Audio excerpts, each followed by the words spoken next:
Welcome back to the Gino's Cafe Game of the Week. Tonight's matchup is between the 4-1 Culver Bulldogs and the 1-4 Bonanza Antlers. We're here out in Bonanza, out in farmland, a little 40-minute drive from Klamath Falls, Oregon. And it's getting a little chilly, but it's a beautiful night. Excellent night. This is a football night that you're looking for here. Yeah, so what we're looking for this game, Bonanza, they've got a young team. They've got a fast team, though. Isaac Noble, the team leader in almost every stat, offensively and defensively. He's a junior this year. We're looking for a big game from him. He's got the speed for Bonanza. And from Culver, they've got a very balanced team. Their starters share the stats. They share the carries, share the receptions.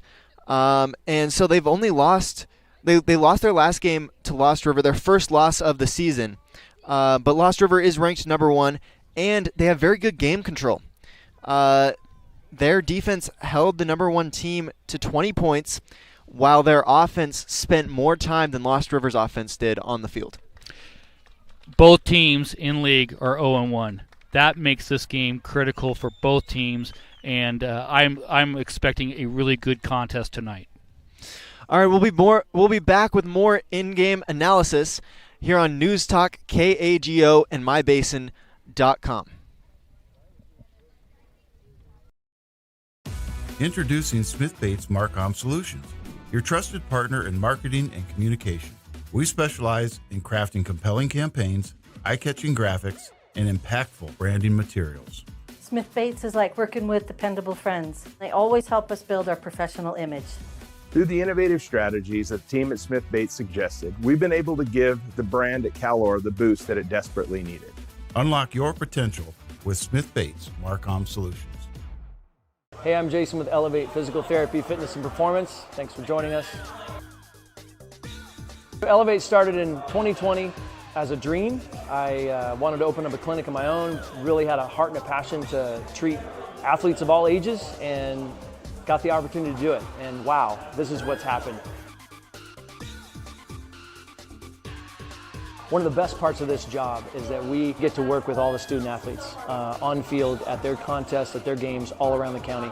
Specifically when you're working with dancers, right, we've got like particular ways of movement that we don't want to necessarily correct, because dancers have a very specific way of moving that's important for their athletic performance. At Elevate, we're here to get you moving and keep you moving, no matter if you're 8 or you're 80. Feel free to give us a call at 541-887-2030.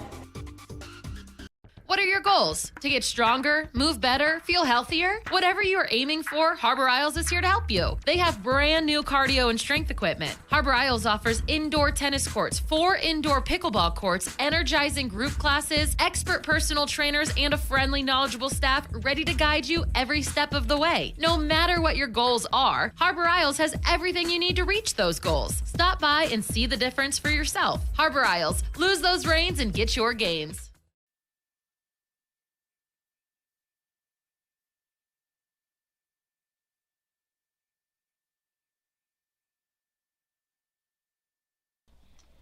Welcome back to the Gino's Cafe Game of the Week between the Culver Bulldogs and the Bonanza Antlers. We're brought live to you from Bonanza High School out here in rural Oregon with 9 minutes and 20 seconds left till kickoff. We're out here in farm country, beautiful backdrop. They got the mountains over there as the sun has just ended its setting. And it's getting dark. Thursday night, football lights out here. Yeah, I mean, driving in here from Klamath Falls, you can't have a more beautiful drive, and it is America right there, and so it gets you kind of excited to get here, and then we got a great matchup. Like I said, we got 2 teams 0-1 in league. That makes this very important. Neither team wants to go 0-2, and so this should be an exciting matchup here. Okay, going over the standings for the 2A Special District 5, the conference that both of these teams are in. Lost River leads with 4-1 overall, 1-0 in league. They've scored 181 points to their opponents' 105. Rogue River coming in second in league standings, 2-3 overall, 1-0 in league. Illinois Valley third in the conference, 2-3 overall, 1-0 in league. Culver, like we mentioned, they're 4-1 overall, but 0-1 in league. Bonanza 1-4 overall and 0-1 in the league. And then St. Mary's rounding out their division, 0-5 overall, 0-1 in league. Looking at the 2A coaches poll, number 1 is Heppner, number 2 is Lost River. Lost River is actually ranked number 1 on OSAA, but in the coaches poll they're number 2. St. Paul is number 3. Number 4 is Bandon. Number 5 is Napa. Number 6, Lowell. Number 7, Oakland. Number 8, Myrtle Point. Number 9, Bonanza's opponent tonight, Culver, at number 9. Number 10, Clatts Canny. Other Basin High School games going on tomorrow. There's no other Basin High School games tonight, but tomorrow Henley is playing at North Bend. Hidden Valley is at Mazama. Lakeview is at Klamath Union. Lost River is hosting Rogue River, and Cross Point is traveling to Riddle. Now we're going to take a break for the national anthem, and we'll be right back on KAGO and mybasin.com.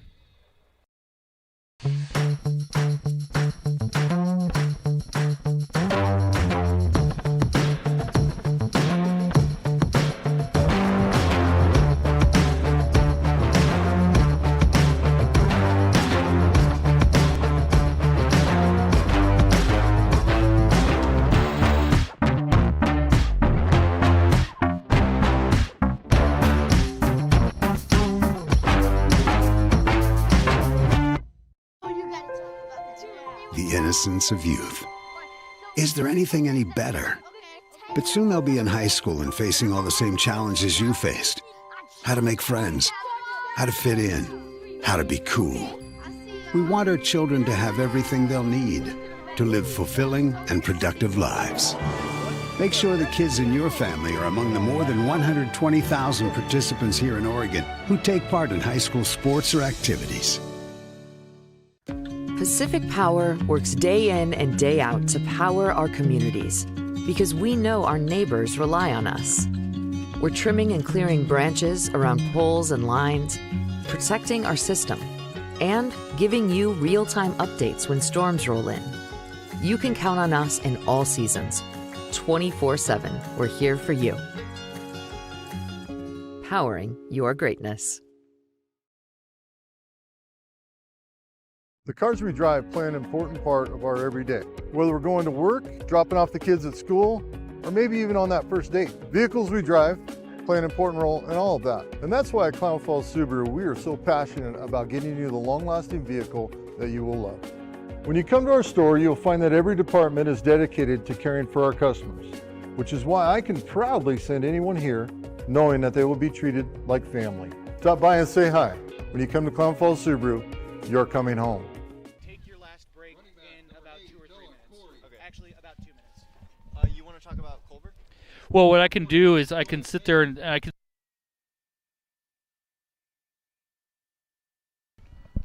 Welcome back to the Gino's Cafe game of the week between the Culver Bulldogs and the Bonanza Antlers. We have about 4 minutes and 30 seconds left till kickoff. Culver, looking at the points allowed and points scored, they have the best offense and the best defense in their league. Bonanza has allowed the most points in their division. Yeah, they have a big battle in front of them, but last year we were here for the game of the week. Noble, a sophomore at that time, it was kind of his coming out party. He just ran and ran and ran, and I was extremely impressed with that kid. He did so well, and I will tell you, he looks bigger and stronger this year. I'm excited to see him, and if he does what he can do, and the Bonanza defense can step it up and control a little bit of Culver and manage that side of the game, this could be a very interesting game. Yeah, we were talking about Noble earlier. He had a huge game against Tule Lake, but also... One sec. On the season, Isaac Noble, he has 21 carries for 382 yards and 5 touchdowns, just rushing, 4 receptions, 80 yards, 2 touchdowns receiving, and 111 special teams yards with 2 touchdowns from that as well. He has 13 tackles on defense, 2 sacks for the Antlers. Yeah, he's a scoring machine. And pretty good on defense. Yeah, there you go. So that's who we'll be looking for from Bonanza to really make a lot of plays tonight.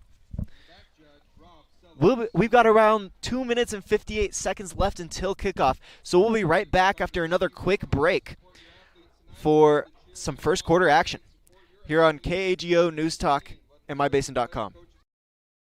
What are the best words you can hear tonight? Order ready for Susan. And if you hear those words at Abby's, you know it's going to be a legendary meal. Your pizza is loaded with toppings to the edge, premium ingredients, and real cheese. Yeah, baby. Gather with friends, play some video games, and watch the big game on TV. That's made Abby's a legendary pizza tradition for generations. And when you're ready to hear those magic words, Tom, your order's ready. You know where to go. You're always welcome at Abby's. As a parent of a high school athlete, I've given up trying to get pictures of my kid playing sports. It's nearly impossible to take pictures and enjoy the game. There is a solution, though. God's Gifts Photography attends high school sporting events in the Basin to take individual and team action photos at a great price. Search God's Gifts 2 on Facebook to learn more. They'll come and capture your athlete in action, creating those frameable lifelong memories so you can watch and just enjoy the moment. Call 541-281-2206 to get your athlete on their schedule. God's Gifts Photography. What are your goals? To get stronger, move better, feel healthier? Whatever you are aiming for, Harbor Isles is here to help you. They have brand new cardio and strength equipment. Harbor Isles offers indoor tennis courts, 4 indoor pickleball courts, energizing group classes, expert personal trainers, and a friendly, knowledgeable staff ready to guide you every step of the way. No matter what your goals are, Harbor Isles has everything you need to reach those goals. Stop by and see the difference for yourself. Harbor Isles.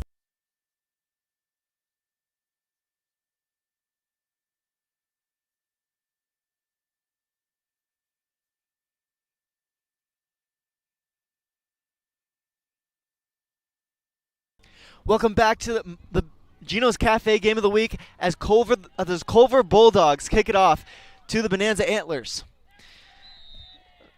They kicked it off. Bonanza brought it up to around the 25-yard line, and that's where they'll start for their first drive with 11 minutes and 49 seconds and running on the clock. Bonanza wants to set the tone. This is an important first drive. Get it in the end zone, set the tone for the game. Okay. The Antlers come out on the field with antlers written across their back. They've got red jerseys and all black uniforms, black pants, and black helmets. Both teams actually have black helmets, as Culver also has black helmets, black pants, orange letters, and white jerseys. The Antlers handed off to Noble up the middle, a gain of about 3 or 4 yards. Fumbled that handoff a little bit, but he was able to recover, cut to the right, and good gain for 4 or 5 yards there.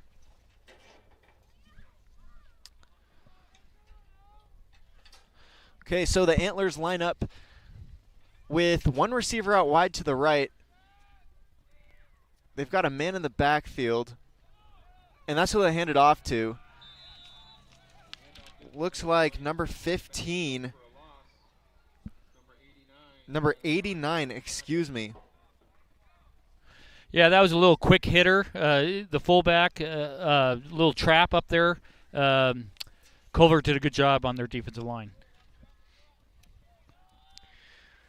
Okay, so about 3rd and 8 for the Antlers with about 10 minutes and 30 seconds left in the first quarter.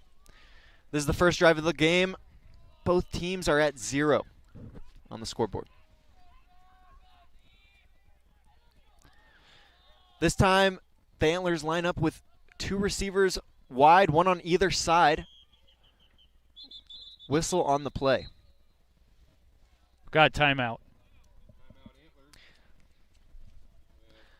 Timeout, Antlers. All right, this is the Gino's Cafe Game of the Week, so let's talk about them a little bit. Gino's Cafe on East Main Street is open every morning at 6:30, serving their famous breakfast burritos. They're served all day long, along with other menu items like burgers, monthly specials, and Italian favorites. Order online at iloveginos.com or on DoorDash. Harbor Isles Tennis and Fitness Club. Harbor Isles exists to provide a clean, multi-use facility for the advancement of health, wellness, and longevity to its members and the community. We invite you to join Harbor Isles. We feature top-of-the-line equipment, full-service personal training, and an array of group exercise classes. You know, Todd, we were talking about how it was getting chilly a little bit. It's 54 degrees as the sun has just set, and it plans to get down to around 49 degrees by the time the game is over. Yeah, no, it's going to be good weather for a football game like this. It'll keep the kids cool and hydrated. Hopefully no cramps tonight. The Antlers line up with one receiver out wide to the right. They send a man in motion. This time they'll go long, in and out of the hands of number 9. That was Jamison Forrest, their tight end. Yeah, that was a good pass, but good coverage on top of that. That would have been a hard completion to get, but good defense by Culver to prevent that one. So that brings up fourth down for the Antlers. It's about 4th and 8. And it looks like they'll go for it. Fake punt up the middle, tackled for a loss.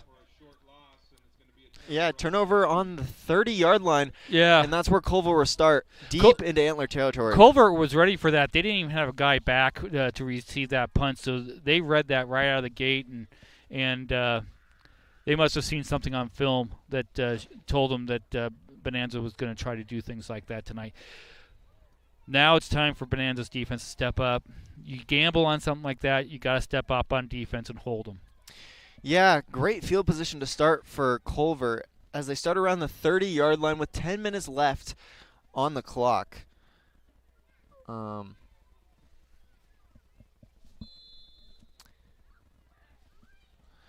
Culver lines up with 2 running backs in the backfield and a man out wide. They'll hand that one off to number 14. That's Joel Taylor. Yeah, good job by defense. They stayed home. That's a little, I would call it a little cross buck. That's what I used to call it. Everyone going one way, and then you bring the running back the opposite way to try to create a hole in misdirection and get those linebackers moving the wrong direction.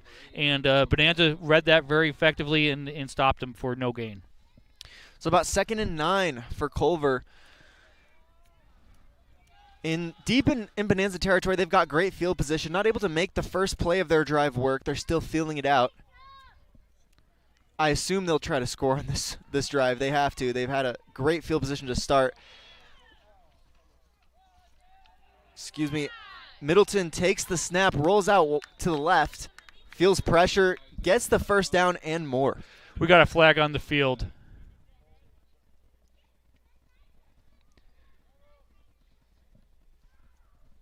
We had it looked like a big hit down there at around the 20-yard line. 15-yard line. Ooh, it looks like it's hitting the back on Bonanza, so that's going to negate that's going to lengthen that run, I should say. So it's going to be a 1st and goal type of opportunity. That was Cooper Roberts. That's the white hat tonight. Colton Wright, Martin Balakis, Eric Thornton, and Rob Sellers. Let's appreciate the officials that we have out here tonight helping us. Yeah, as an official yourself, I assume that you would love a little bit of recognition during the games. Yeah, once in a while it's nice to get cheered for. Middleton snaps that one, fires into the arms of Corder Worley, and that's a touchdown, Corver. Yeah, that was a little bubble screen, a naked bubble screen, actually. There's no blockers out there, but the receiver caught the ball, did an effective job of weaving his way back into the end zone. Okay, so Culver will go for the extra point. Holding for them is quarterback Middleton. It's through the uprights. That was number 2, Novelli, with the kick. We'll be right back with more first quarter action as Culver leads 7-0 against the Bonanza Antlers. This is Gino's Cafe Game of the Week on KAGO and News Talk, mybasin.com.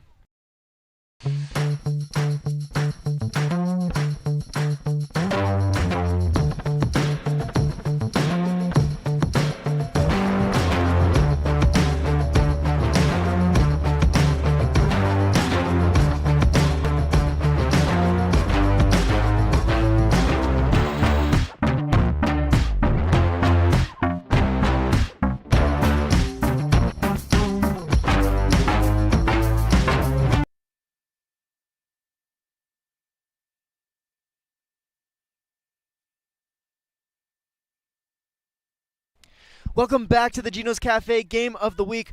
Culver High School just scored, making it 7-0 against Bonanza with 8 minutes and 50 seconds left on the clock. Culver lines up to kick it off and give Bonanza another chance on their offense. Last drive we saw Bonanza go for it on fourth down with a fake punt. Didn't end up working, and now they'll have another chance. Kickoff is deep, fielded it around the 15-yard line.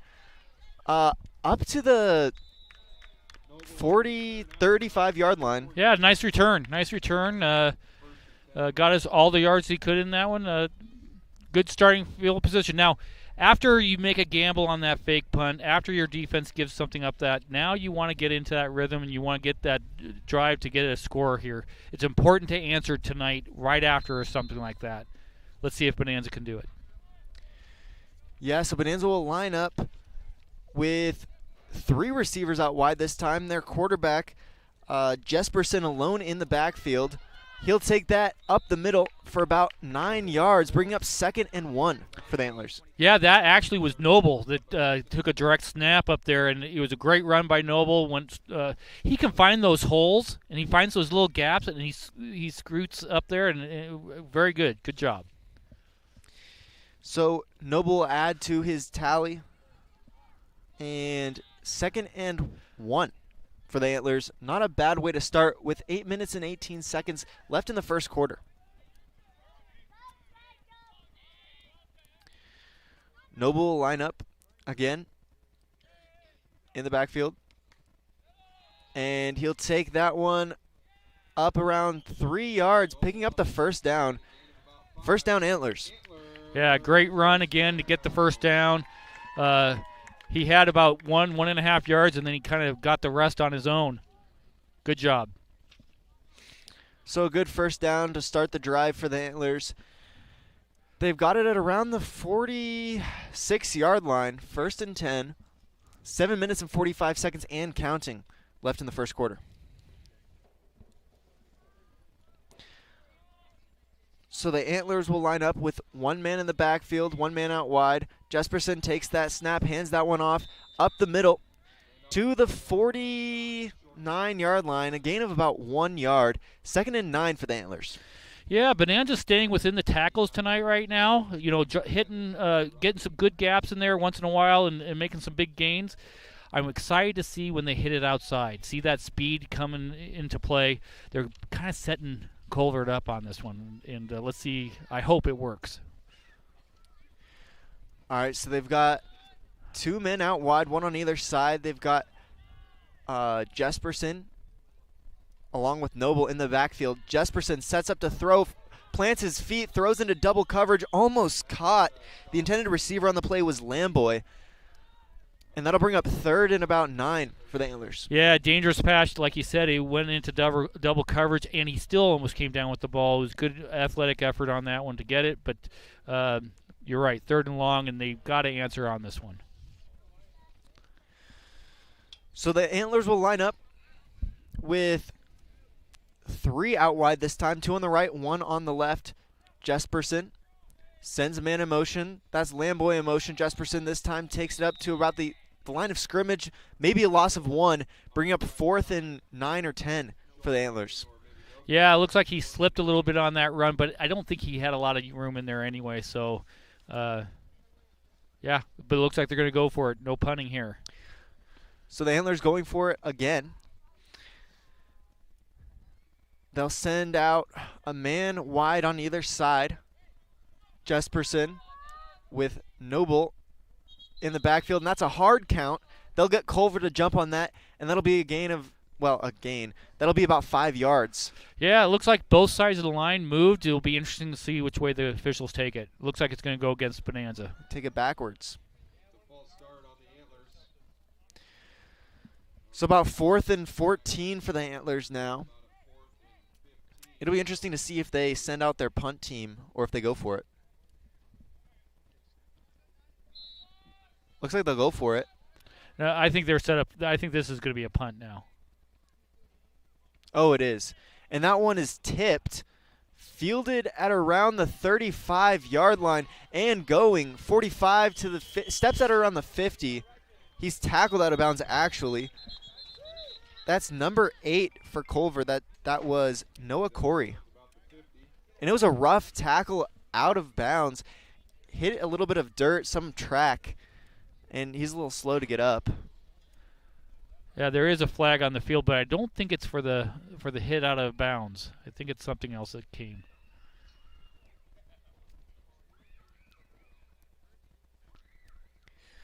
Our officials talking it out.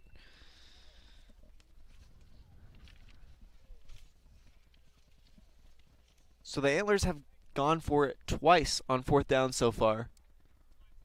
Even on 4th and 10, they're close to midfield. Yeah, no, it looks like there was a blindside block on that. That's going to be a 15-yard penalty from the spot of the foul. So Culver will be starting around the 35 instead of where they returned it up to the 50-ish. So again, now this is time for Bonanza to step up and get a quick 3 and out and get that ball back. All right, so Culver will have it on the 45-yard line with 6 minutes and 2 seconds left in the first quarter. They lead 7-0 so far. They've got a man out wide to the right. They've got 2 backs in the backfield. That one's handed off to number 2. That's Noville, and he'll take it up the middle and home. Touchdown, Culver. Yeah, that was a great blocking scheme. Really create a big hole right up the middle. And honestly, you could have drove a truck through that hole. And then it was off to the races. And that number 2, he has some speed on him. So touchdown, Culver, making it 13-0 with 5 minutes and 49 seconds left in the first quarter. Okay, so Culver will go for the PAT again. And that's through. That makes it 14-0. Culver leads with 5 minutes and 49 seconds left in the first quarter. We'll be right back with more first quarter action here on KAGO and News Talk and MyBasin.com. As a parent of a high school athlete, I've given up trying to get pictures of my kid playing sports. It's nearly impossible to take pictures and enjoy the game. There is a solution, though. God's Gifts Photography attends high school sporting events in the Basin to take individual and team action photos at a great price. Search God's Gifts 2 on Facebook to learn more. They'll come and capture your athlete in action, creating those frameable lifelong memories so you can watch and just enjoy the moment. Call 541-281-2206 to get your athlete on their schedule. God's Gifts Photography.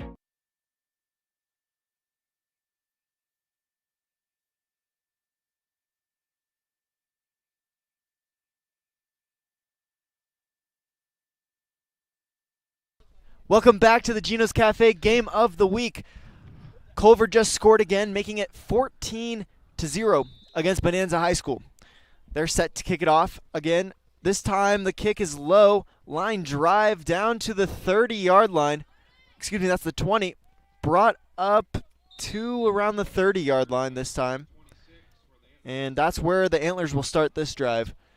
Kind of similar field position to their last 2 drives. Yeah, I think it's important now. I think on this drive is just get that rhythm, get a couple first downs, and get the feel of the game. They kind of let a little bit their defense kind of let Culver have a little control here and that gamble on that fake punt. But now it's time to get in a rhythm and get back into this game. So Bonanza will line up with 3 out wide to the left. A little bit of trips action here in 9-man football. Jesperson snaps that, fires that one out to number 6. That was Lamboy. A little bit of a wheel route there, and they'll lose about 2 yards on the play. 2nd and 12 for the Antlers. Yeah, a little bubble screen. Unfortunately, the 2 blocking receivers really kind of missed their blocks on that one, and the play didn't have any chance on that. But coachable moment for the coaches there on that one. So the Antlers will line up with 3 out wide to the left again. This time closer to the sideline. Jesperson takes the snap, hands that one off to Noble.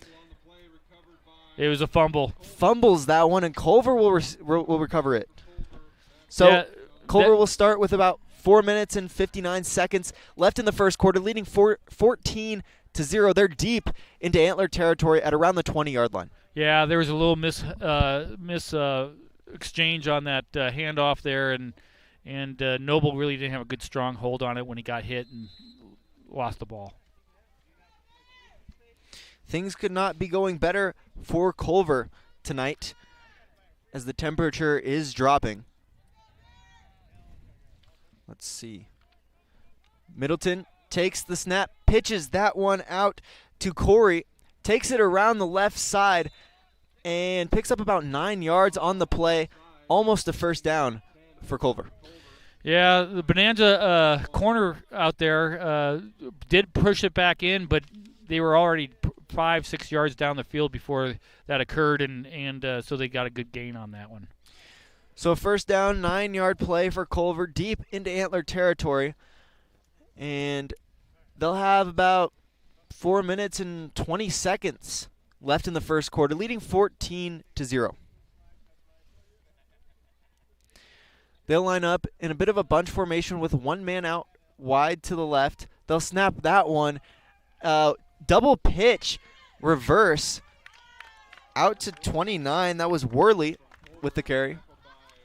That was a nice job by the backside Bonanza's defense staying home, and because of that misdirection, staying home, forced the play back inside where his pursuit is coming to help him. No gain. So it'll be 3rd and inches for Culver here in the first quarter. They still lead 14-0, and they'll line up with a man out wide to the right and a little bit of a bunch formation with 2 men in the backfield.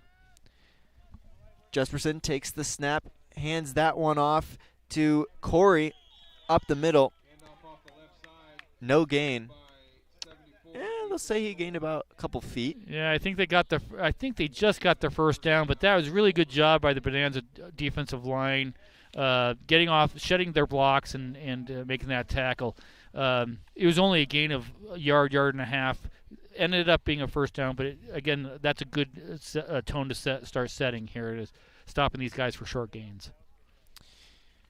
Yeah, so they're 1 for 1 on 3rd down conversions now. Yeah, we saw a double pitch, the other play, Middleton to Corey, and then Corey to Worley. Kind of a crazy play.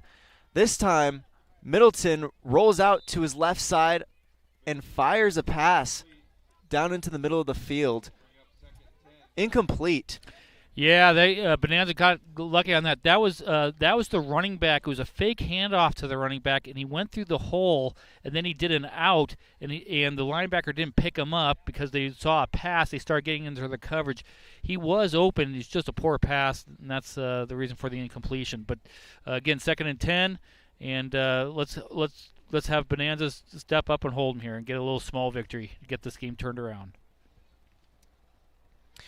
Yeah, we've seen some great passes from Bonanza so far, just into coverage. If they can get their receivers open a little bit, I think they could have a big play. This time they'll hand that one up the middle. That one is number 14, Joel Taylor. Gain of about 3. Yeah, good job by the nose and the tackles there, defensive tackles pinching in and shutting that dive down pretty quick. Yeah, Bonanza's defense playing well this drive. Yeah. Culver started with great field position, and Bonanza's been able to slow their momentum so far. Yeah, if you're Bonanza right now, you're looking for any positive right now. And if they can hold them on this play, make them only kick a field goal, that starts to set the tone back the other way. So let's hope Bonanza can get this stop right now. Okay. Nice. Middleton takes the snap, and he's sacked in the backfield. That was number 22. That was Isaac Noble. Noble read the play right away. It was going to be like a fake pass, quarterback sprint up the middle. Noble saw it, just jetted right into that hole and made a tackle for a loss. Good job. Yes, that brings up 4th and long for Culver, and they'll opt to kick a field goal. It's up, and it's just wide. So they will not get the field goal, and Bonanza will recover the ball. Great play if you're Bonanza's defense. That's what we're talking about. You wanted something like that, a little momentum changed now. Now let's get this offense on the roll and get down there and score a touchdown. Okay, so Bonanza will take the field.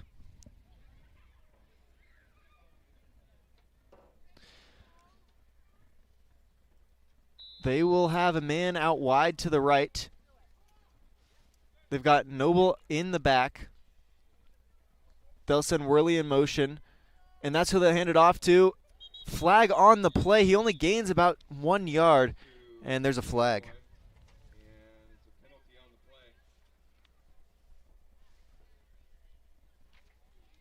Let's see what it is. Yeah, face mask. That's what I thought I saw. Yep, that's going to be 15 yards for Bonanza and an automatic first down on that one. What a break. I'm glad that no one was injured on that play. And great start if you're Bonanza. You'll take anything that you can get. I kind of had a sense that it was a face mask. When you see the official really kind of toss it really hard like that, that's usually what that means. He saw something he didn't like. Knock it off, boys. Yep. Bonanza takes the snap, hands that one off to Noble up the middle, breaks about 8 tackles, brought down by the safety. Gain of about 9 yards. Yeah, you're not joking. I think almost everyone on Culver team got to touch him, but couldn't bring him down until he got 10 yards and a first down. Good hard run. Great run from Noble, exactly what we were talking about in the pregame show. And Bonanza this time will line up to one receiver on either side. Jesperson takes the snap, hands that one off again to Noble. This time he's brought down in the backfield by Culver. Great play for number 71. That's Carlos Giron.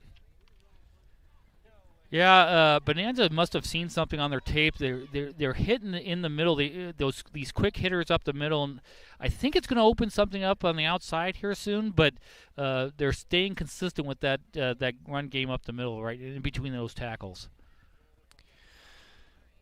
Yeah, so about 2nd and 11 for Bonanza with 26 seconds left in the first quarter. They'll get one last play off, and then we'll be into the second quarter. Jesperson takes the snap, plants his feet, throws downfield just short of his man, and that's incomplete. So about 15 seconds left in the first quarter. Culver leads 14-0, but because it was an incomplete, the clock did stop, so they'll be able to get another play off. 3rd and 11 for the Antlers. Yeah, it's important to keep this drive going. We need to figure out a way to get that 11 yards here on this play and keep this drive going into the second quarter. Okay, so Jesperson lines up with, he lines up with Lamboy just behind him. He'll plant his feet. Oh. That's who he's trying to hit. It was a beautiful little screen play, beautifully executed by the lineman for the Antlers. Just couldn't complete the pass. It would have been a big play. Yeah, it was perfectly set up. They let the defensive line from Culver go right through them. He was open right behind it, and he just couldn't make the catch on that. But it looks like they're going to punt. Okay, so back to receive for Culver's number 8, Noah Corey. And Noble will punt that one. The ball is punted high off the hands of Corey and out of bounds. So they'll have it at around the 38-yard line to start their drive. Yeah, lucky that he was close to the sideline because he fumbled that ball and he wasn't getting on it. So Bonanza had an opportunity to get that one, just fell out of bounds. Okay, so Culver will start this one with 3 seconds left in the first quarter. And this time, I'm saying this one is the last play of the first quarter. All right, Culver will line up with one receiver out wide to the left, a little bit of a bunch in the main middle there. They'll hand that one off. Big hole to the left side. Brought down eventually by Noble. And that's about second and three for Culver. Yeah, very effective cross buck, misdirection, and the hole lined up for them to get the 6 or 7 yards. Okay, so that's the end of the first quarter, folks. We'll be back with more second quarter action for the Gino's Cafe Game of the Week here on KAGO News Talk and My Base. At Gino's on East Main Street, we're always ready for sports season. And now is a perfect time to connect with us. We're open every morning at 6:30, serving simply good food. For your breakfast, lunch, and dinner. We offer breakfast burritos and burgers all day, Italian family recipes, monthly specials, amazing desserts, and of course, your choice of cold or hot beverages. Call 884-6474 right now to place a food order for pickup or use DoorDash delivery. Or best of all, come dine in with us. Gino's on East Main, simply good food. Check out our full menu and all our activities at ilovegenos.com. Gino's on East Main, simply good food.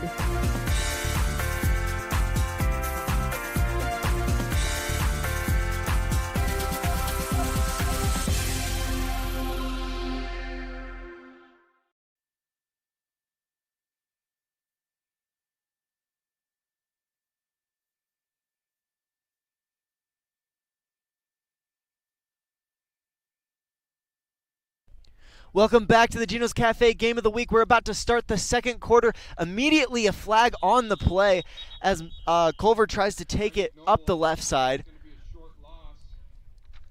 They're tackled for a loss. Yeah, that was Noble shooting the gap and got into that backfield to make that loss. But there's a flag, illegal shift.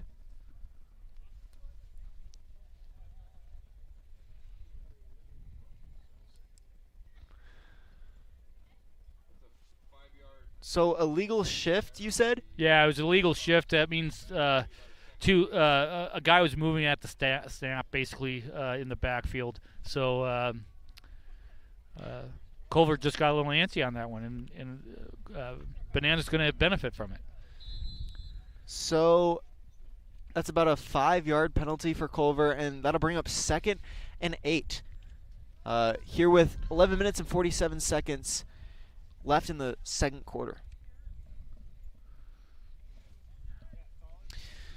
So Culver will line up.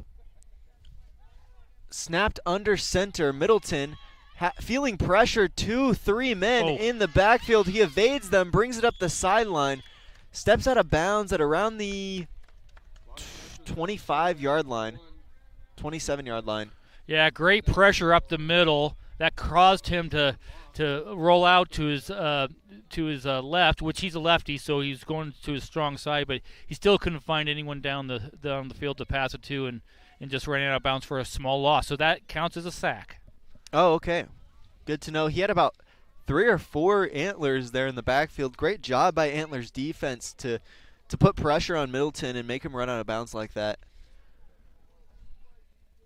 So Culver will have it 3rd and 9 with 11 minutes and 28 seconds left in the second quarter. Culver lines up under center. Middleton sets his feet and fires. He's got a man. That's a big reception. He's going after the catch, the 20 to the 10 to the 5, and he's in. Another touchdown for Culver, making it 20-0 here in the second quarter. Yeah, another bubble screen. Great block from the non-catching receiver out there. Let him dive in, and then he just took it back outside, and then that's where speed rules this 8-man, 9-man type of format, and he just outran the rest of the guys and took it in for a touchdown. So the second receiving touchdown for Worley, and that'll make it 20-0. They'll go for the PAT here. It's just through. 21-0, Culver leads with about 11 minutes and 13 seconds left until half. We'll be right back with more second quarter action here on mybasin.com. What are your are your goals? To get stronger, move better, feel healthier? Whatever you are aiming for, Harbor Isles is here to help you. They have brand new cardio and strength equipment. Harbor Isles offers indoor tennis courts, 4 indoor pickleball courts, energizing group classes, expert personal trainers, and a friendly, knowledgeable staff ready to guide you every step of the way. No matter what your goals are, Harbor Isles has everything you need to reach those goals. Stop by and see the difference for yourself. Harbor Isles, lose those reins and get your gains.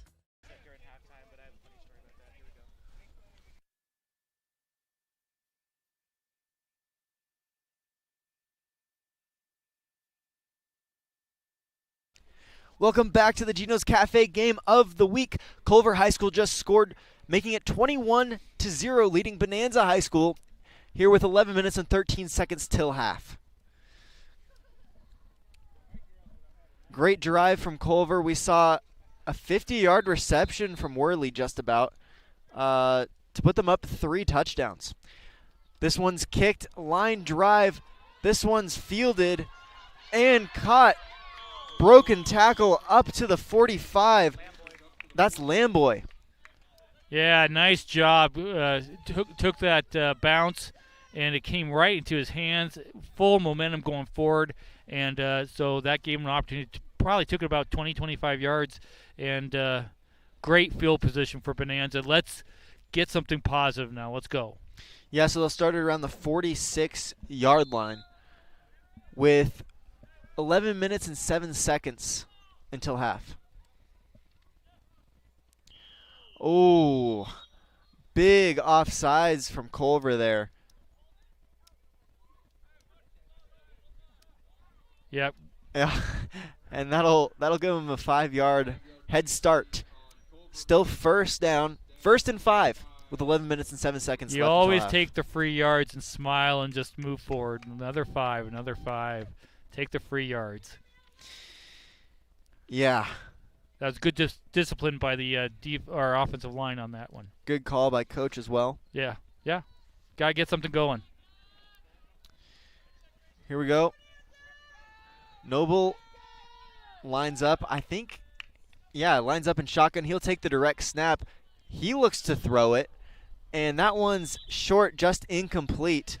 2nd and 5 for the Antlers. Yeah, not really sharp routes. We got to get these guys breaking off their cuts, and they kind of stop and kind of jog through these things. They got to break stronger and create that separation. They're not doing that yet, but maybe later on tonight they can. Okay, 2nd and 5 for the Antlers. Culver's up 21-0.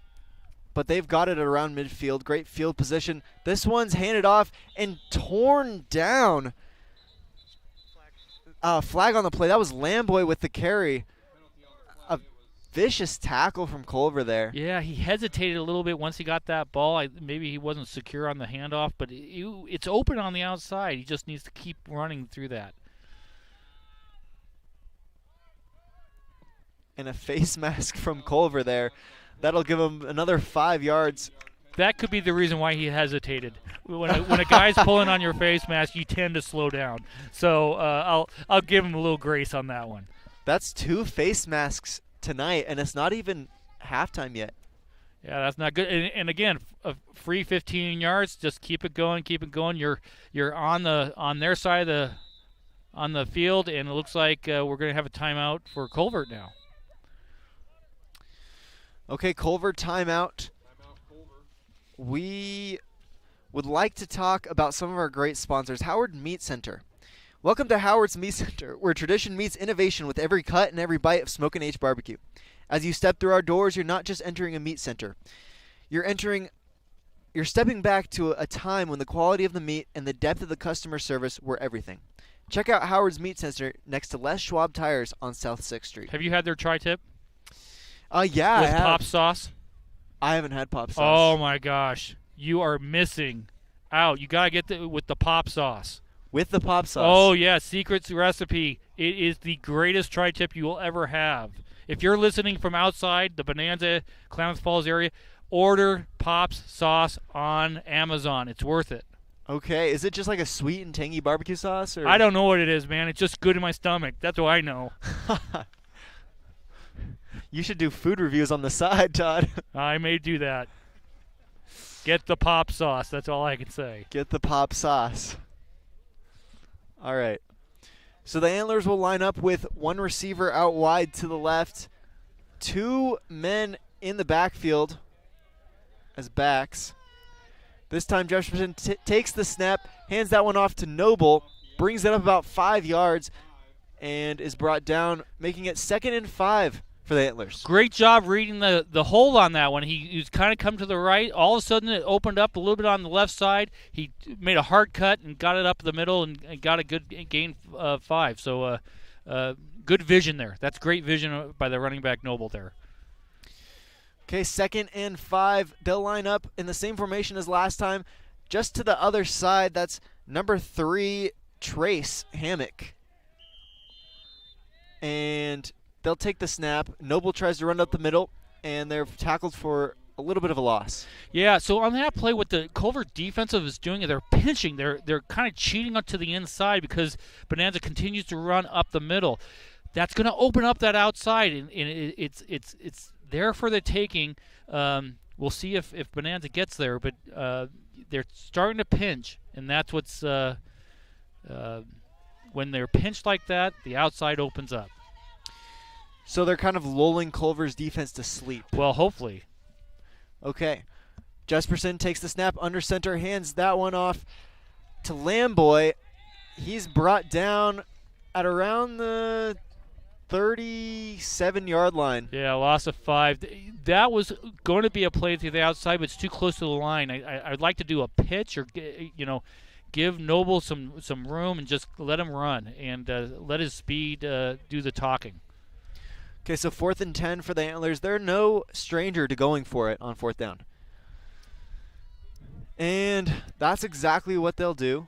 Well, they're lined up in kind of a pump formation. No one's back to receive for Culver. Jesperson takes the snap, plants his feet, throws that one over the middle. It's received at around the 25-yard line. Great pickup for the Antlers. Yeah, big play for Bonanza. 4th down. They had momentum on this drive. They wanted to keep it going. Big play to keep this drive intact. And now the key is let's punch it in. That was number 9, Jamison Forrest, with the reception. Great play for Bonanza. I'm sure they'd love to keep doing that. We've got a 4th down conversion. This time the Antlers line up, send a man in motion. Jesperson sets his feet, throws that one to Noble. Great catch, catches it on his fingertips, and he's in for the touchdown. Touchdown Bonanza, making it 21-6. Great job. That was a little pitch out, a pass out to the outside. That's going to count as a run because it was a throw behind the line of scrimmage. But great. When he caught it, he saw that the outside wasn't open. He cut it right back up the middle, and then he was home for the touchdown. Great job.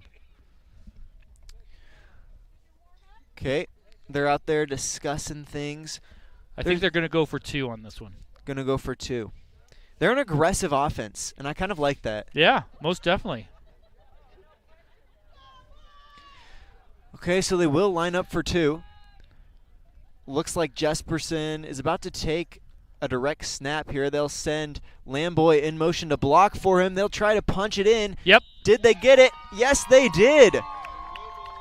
21-8 with about 8 minutes and 22 seconds left until half. Culver leads Bonanza. Bonanza just scored. We'll be right back with more second quarter action here on mybasin.com. What are the best words you can hear tonight? Order ready for Susan. And if you hear those words at Abby's, you know it's going to be a legendary meal. Your pizza is loaded with toppings to the edge, premium ingredients, and real cheese. Yeah, baby. Gather with friends, play some video games, and watch the big game on TV. That's made Abby's a legendary pizza tradition for generations. And when you're ready to hear those magic words, Tom, your order's ready. You know where to go. You're always welcome at Abby's.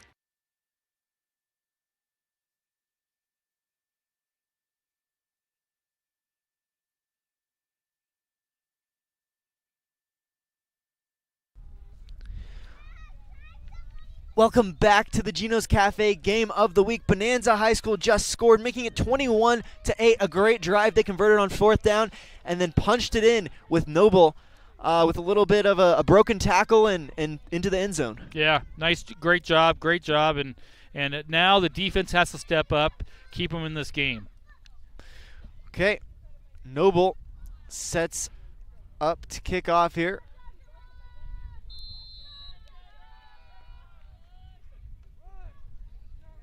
That's a little bit of a short kick to the 35-yard line. Nice tackle. Big hit.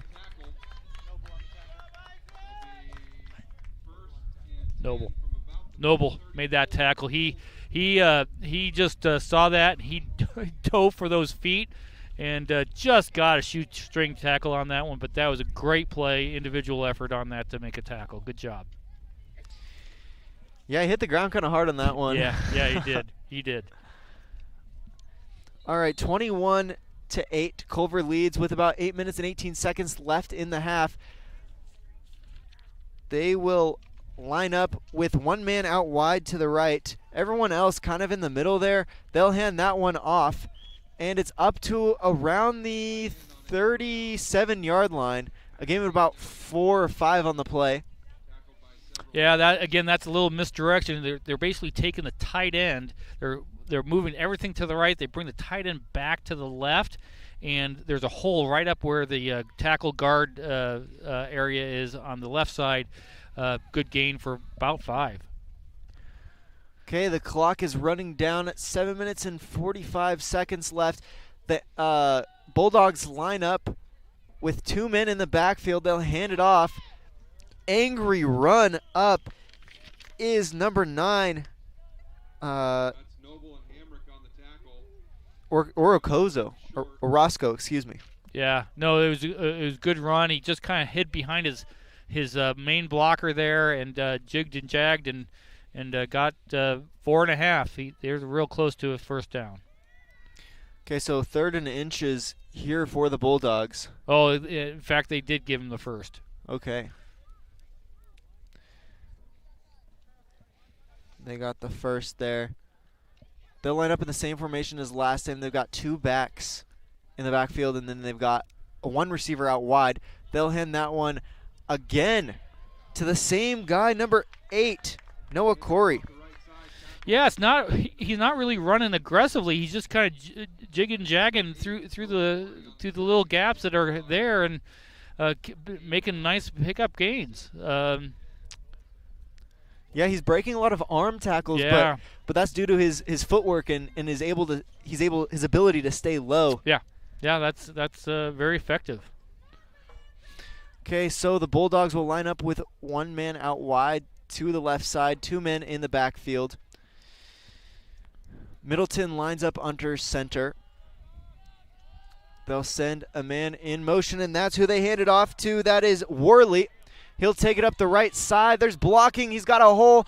He's tackled out of bounds at around the 25-yard line.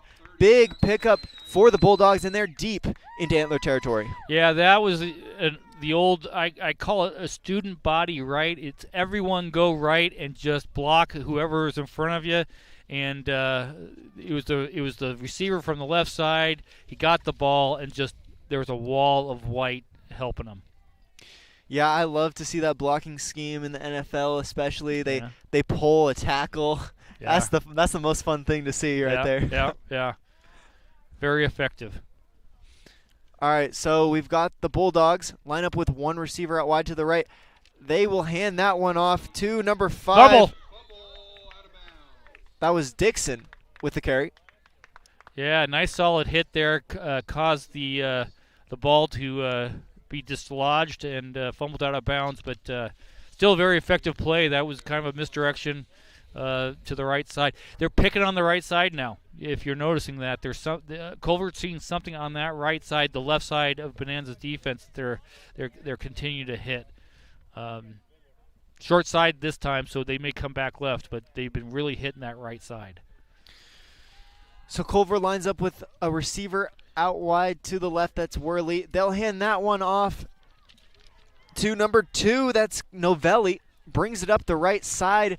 picks up a first down again, would you say? Yeah, no, I think they got a first down. And again, that was misdirection to the left and then went to the right side. Flag on the play.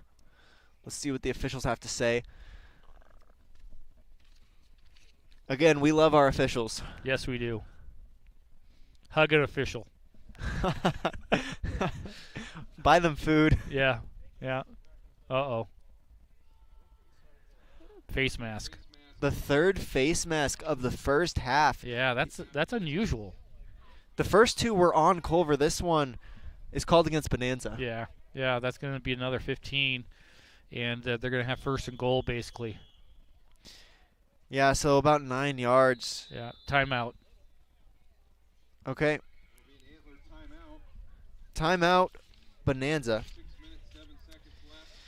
Here we go. We also love our sponsors, Abby's Legendary Pizza. We talked about them last game that Todd and I were calling together. Looking for a great place to eat? Head to one of Abby's Legendary Pizza locations for some of the best pizza in the Klamath Basin. 1919 Austin Street or 2226 Shalleck Street near OIT. Abby's Legendary Pizza, a proud supporter of high school sports. Yeah, I'll tell you, that Abby's Pizza is pretty good. I wonder if they deliver out to Bonanza, though. Let's find out. Or if you are listening and you're still in Klamath Falls and you're planning to come out here, you could stop at Abby's. Someone here might want a pizza. But, no, excellent food. They do a great job. We go there all the time. The only thing about that is this is kind of a run-heavy game, so I think the clock might go down the time they're able to. I'll wait. All right. Abby's is worth waiting for. True that. Okay, so the Antlers take the field. They're going to have their work cut out for them here with about 9 yards left for Culver to reach the end zone. They got to stand they got to stand up last time. Yeah, earlier in the game they held them in a similar position. It'll be important to do the same thing this time. So first and goal for the Bulldogs. They'll have Worley out wide to the left, and then they'll have two backs in the backfield. This time, Middleton sets his feet, fires out of the back of the end zone. Worley was the intended receiver on the play. He had a little bit of separation, incomplete. Yeah, no, a little strong throw. It was decent coverage, though. It was. That was going to be a tough catch no matter what. So good job by Bonanzas on that defense. 2nd and 9. Let's keep it strong now. 2nd and 9 for Culver with 6 minutes and 4 seconds left until halftime. They lead. Culver High School leads 21-8. Bonanza looking to make a stand here. 2nd and goal for the Bulldogs. Worley lines up out wide to the left again. Middleton snaps under center. They've got great blocking, and he'll bring it down to around the 3-4 yard line. Yeah, a little misdirection there, and actually he lost his footing. If he didn't lose his footing, I think he gets in there. So, again, big play right here to hold him. This might be 4-down territory for Culver, how close they are to the end zone. So we need 2 strong stops here and get the ball back. You don't think they'll kick a field goal? I don't think so. I think they're too close. Okay. So Worley lines up out wide to the left again. Middleton under center, hands that one off. Ooh. A big juke. Diving into the end zone is Noah Corey for his 3rd touchdown of the night. Yeah, good run by Corey. You said he just did a little juke right at the 1 yard line to get him back inside. So you got to tip your hat on a run like that. Okay, touchdown Culver. That'll make it 27-8 with 5 minutes and 19 seconds left until half. Culver goes for the PAT. It's through. 28-8 here with 5 minutes and 19 seconds left in the 2nd quarter. All right, we were mentioning how we love our sponsors and the great food that they make. Let's talk about the sponsor of this game, Gino's Cafe. Gino's Cafe on East Main Street is open every morning at 6:30, serving their famous breakfast burritos. They're served all day long, along with other menu items like burgers, monthly specials, and Italian favorites. Order online at iloveginos.com or on DoorDash. Great food. Another another great sponsor, great food. I mean, those breakfast burritos, you will not go hungry for the rest of the day if you get one of those things. Very true. They're really good. Good nutritional value. Got some protein in there with the eggs. Of course. And the meat. I love their steak breakfast burrito. Their steak is seasoned so well, and it's juicy. Great juxtaposition with the eggs in terms of flavor. Yeah. It's just a good product, and maybe they would come out to Bonanza, maybe.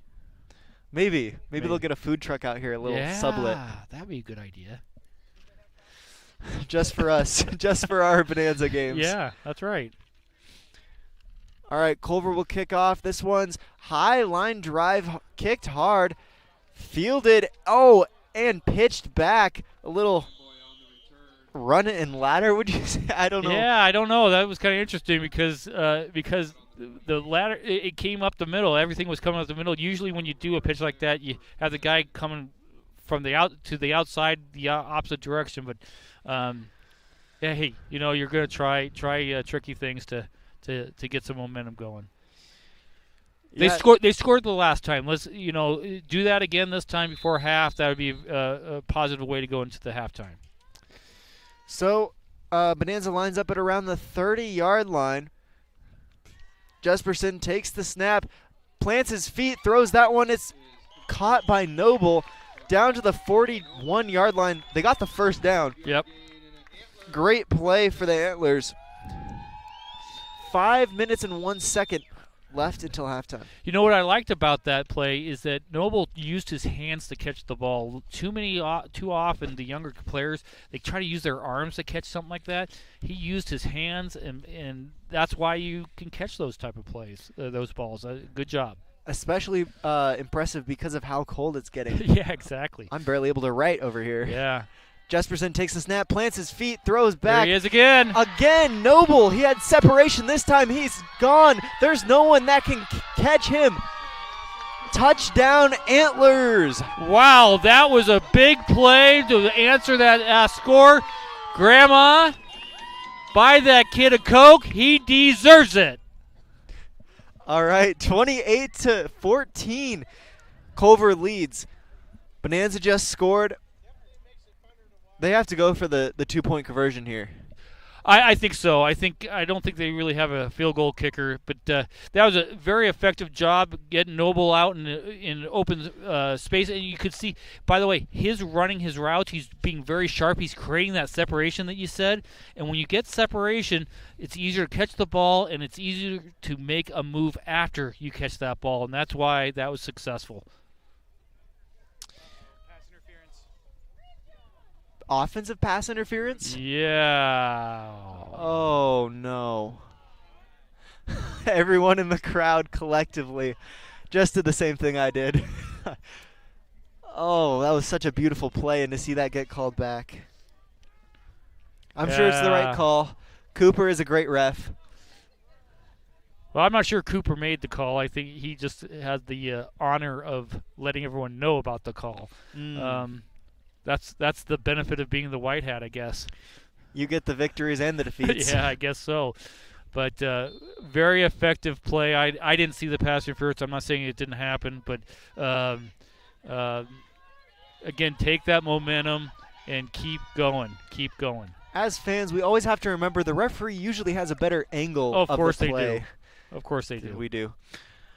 All right, the Antlers will line up with two receivers, one out wide to the right, one out wide to the left. Oh! Jesperson plants his feet. One-hand catch is Noble. Great play. That was incredible.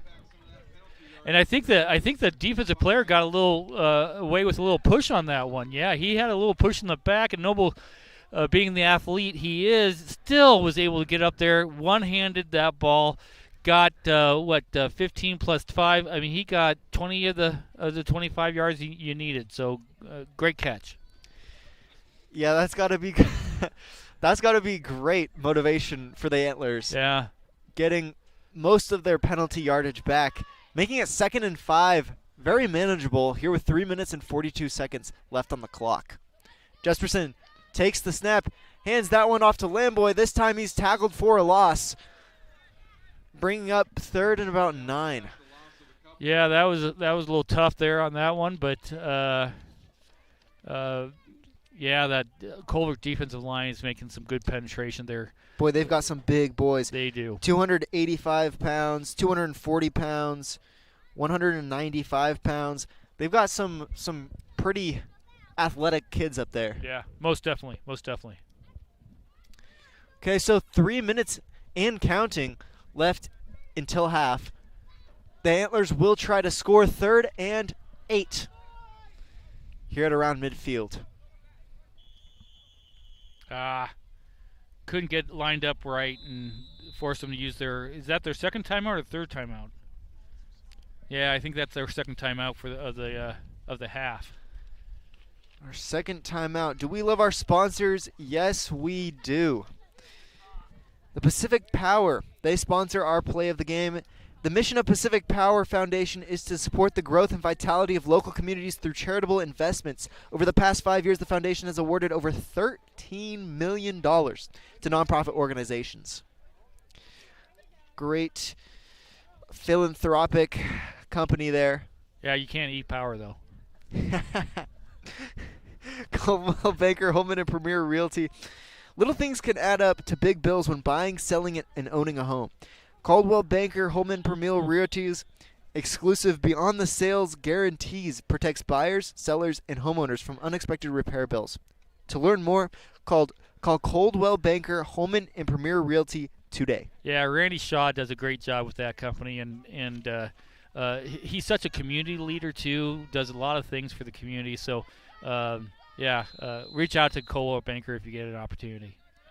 The Antlers line up in shotgun this time with trips out to the right. Jesperson goes back, sets his feet, throws into double coverage, just out of the hands of his intended receiver. That was Lamboy, and that'll bring up about 4th and 8. Nothing that the Antlers are a stranger to this game. No, and I think you go for it on this. I mean, it's 2 minutes and 46 seconds left. You want to keep this drive. If you can use all 2 minutes of that of the half and be able to score, that'd be big. Culver thinks they're going to punt. I think they're going to go for it. Yeah, I would have to agree with that too. They've gone for 4th down 3 out of the 4 times that they've had a 4th down. So yeah, and Culver will bring back their safety. They'll line up in shotgun this time.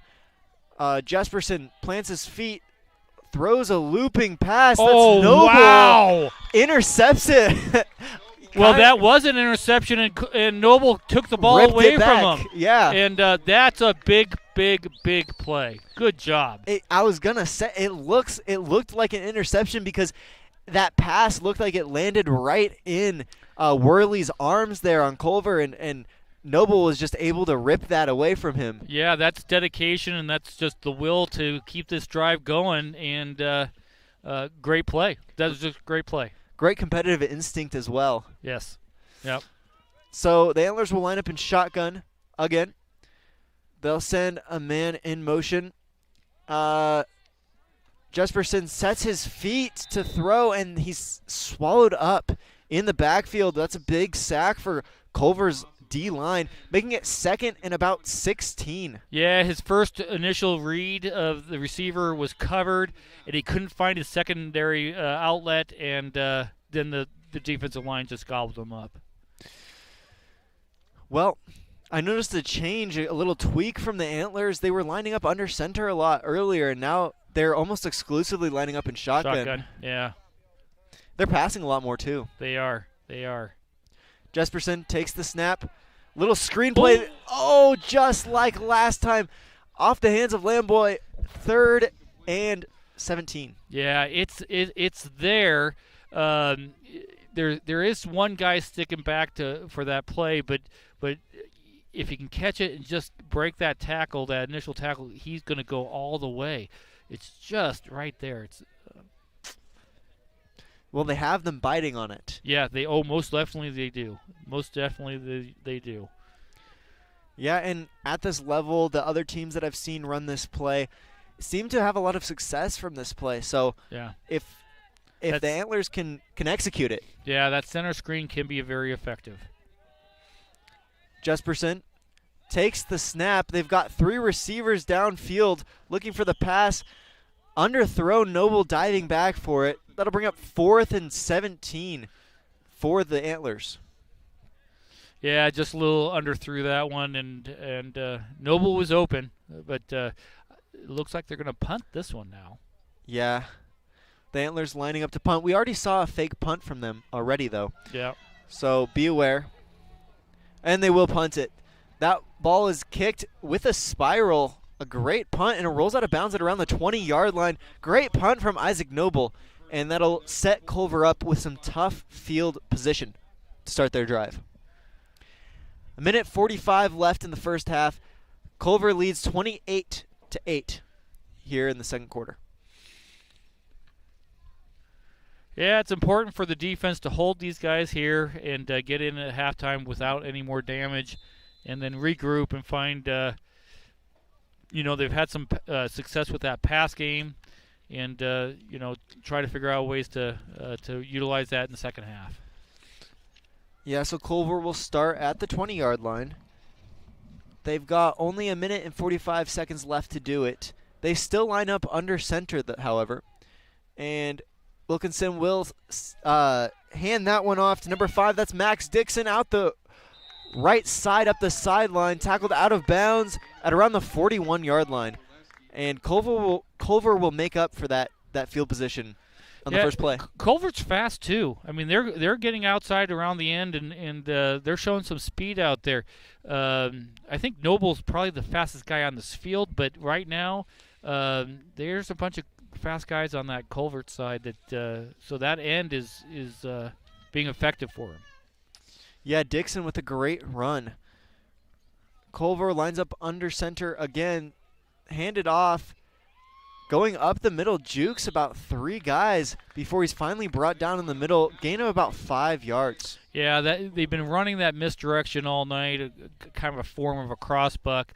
Things all going right, and then all of a sudden you bring someone back to the left side, and they're getting 4 or 5 yards, 6 yards each time. Okay, they line up in a bunch formation, wide receiver out to the right side. They'll hand that one off up the middle, trying to punch it for a first down, and they got it. Yeah. First down, Culver at around the 48-yard line. And they'll have about 1:05 seconds left to score. They line up with 2 backs in the backfield. This time, Middleton rolls out to the left side, fires downfield. It's incomplete. The intended receiver on the play was Joel Taylor.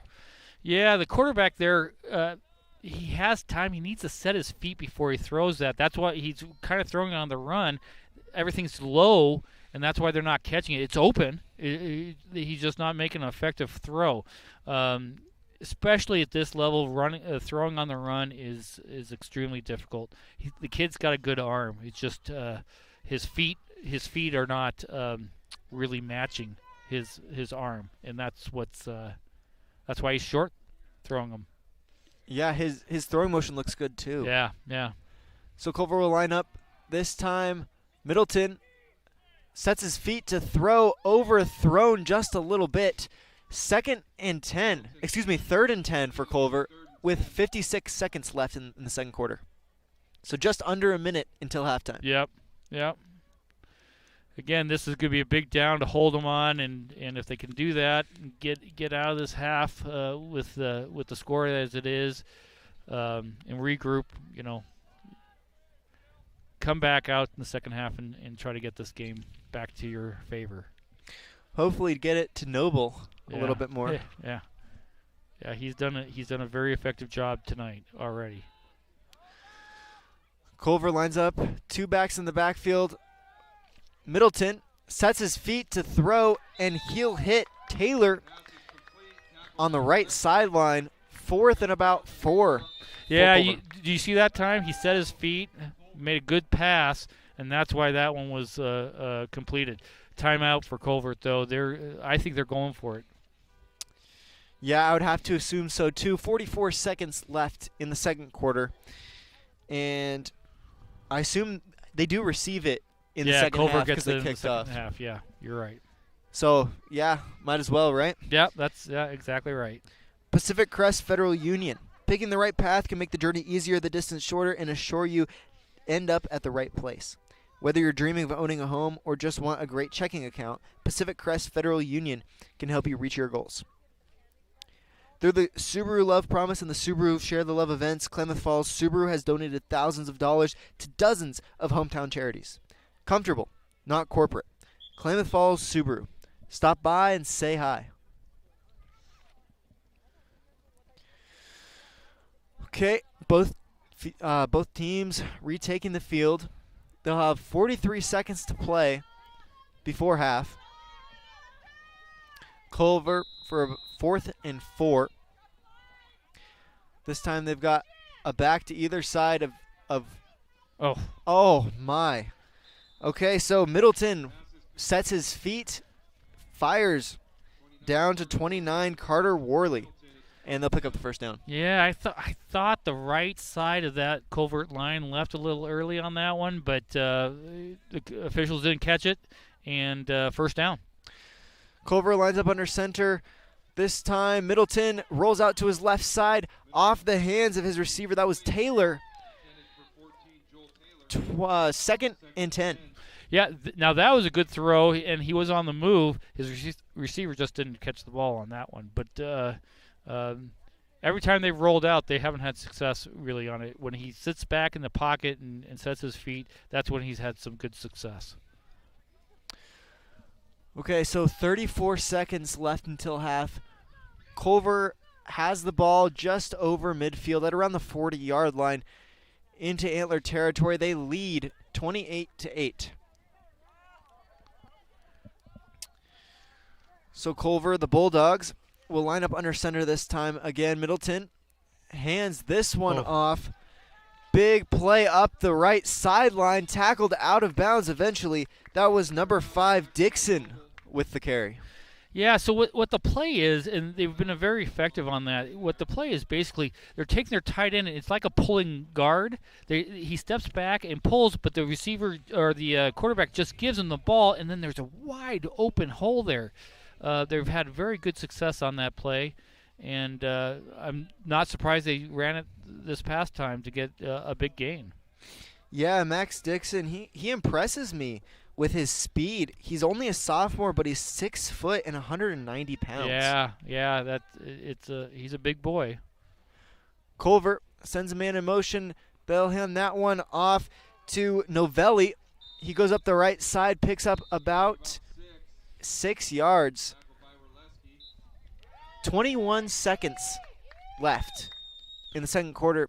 They'll have another timeout, and we'll talk about another one of our great sponsors.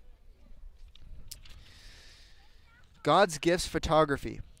Are you a parent of a high school athlete? Tired of trying to take good photos and keep up with the action? There is a solution. God's Gifts Photography attends high school sporting events in the Basin to take individual and team action photos at a great price. Search God Gifts 2 on Facebook to learn more. She does a great job. Actually, once in a while she'll take photos of officials out there, and she'll come in and show you those. She does an outstanding job. So if you have a student athlete that's out there doing this in any sport, I would highly recommend to capture that memory because she does it so well. Yeah, she also does other events like weddings. She does family photos. Yeah.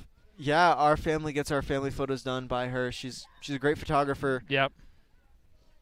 She knows what she's doing. Yeah, she's been doing it for a long time. I remember I was about as early as I can remember. We've been going to the same church, and she's been taking photos. Good. Yeah. All right, Culver lines up. Middleton rolls out to his right side. running up the middle, breaks a couple tackles, get the first down and more. It'll be about first and very short, first and goal. Yeah, the clock should start after they get the chain set because there's no timeout.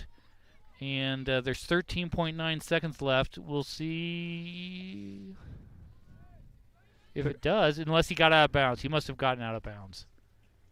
Probably fell out of bounds. Yeah. Okay. So, first and goal, very short. First and goal for Culver. They'll line up under center. Middleton goes back, sets his feet, throws. That was Dixon, his intended receiver. Just low. Yeah, just low. So, you know a lot about football. Yeah.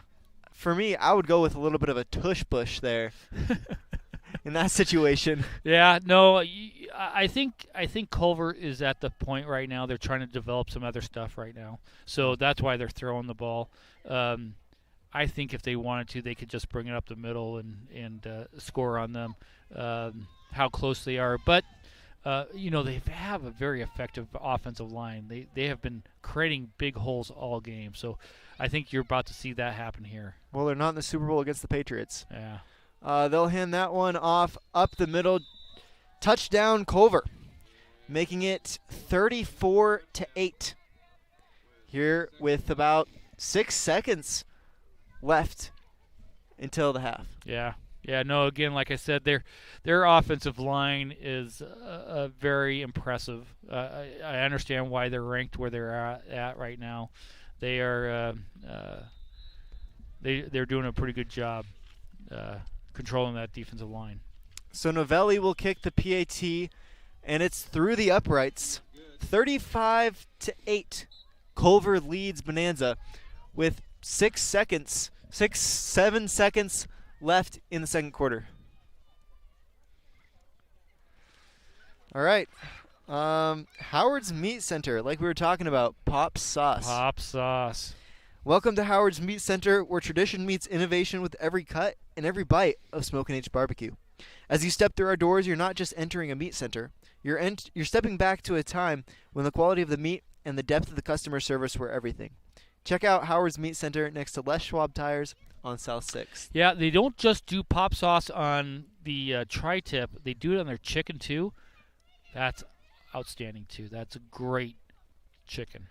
So, all right, yeah, we've had a couple tri-tips from them. They're always well marinated and they're very tender every time we cook them. Yeah, it's good stuff. Although that might be due to my dad's smoking abilities. Shout out Papa Hartley. Great on the grill. Yeah, I've been waiting for my invite. Yeah.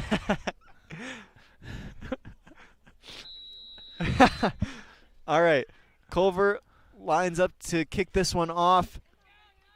This one's fielded at around the 30-yard line, taken up to the 39. Fumble.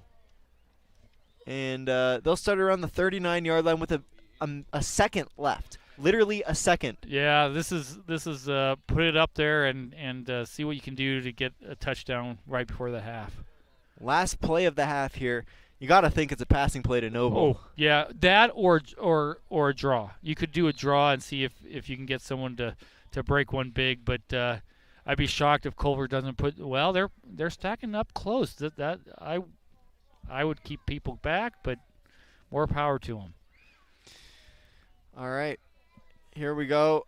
Oh, and they will hand that one up the. Yeah, up that was the a little middle. draw. That was a little draw. Let's see if they could break one out open, but let's get back and regroup, and let's get a better second half for Bonanza on this one. Okay, so that marks the beginning of halftime. We'll be right back here on KAGO and News Talk and MyBasin.com.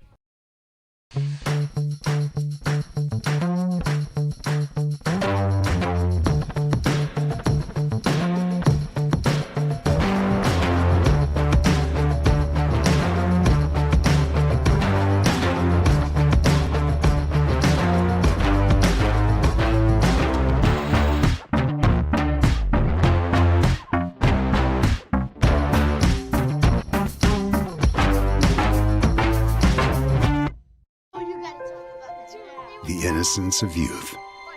Is there anything any better? But soon they'll be in high school and facing all the same challenges you faced. How to make friends, how to fit in, how to be cool. We want our children to have everything they'll need to live fulfilling and productive lives. Make sure the kids in your family are among the more than 120,000 participants here in Oregon who take part in high school sports or activities. Pacific Power works day in and day out to power our communities because we know our neighbors rely on us.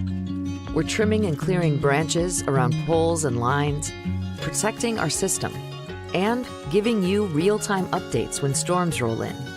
You can count on us in all seasons. 24/7, we're here for you. Powering your greatness. The cars we drive play an important part of our everyday. Whether we're going to work, dropping off the kids at school, or maybe even on that first date. Vehicles we drive play an important role in all of that. And that's why at Klamath Falls Subaru, we are so passionate about getting you the long-lasting vehicle that you will love. When you come to our store, you'll find that every department is dedicated to caring for our customers, which is why I can proudly send anyone here knowing that they will be treated like family. Stop by and say hi. When you come to Klamath Falls Subaru, you're coming home.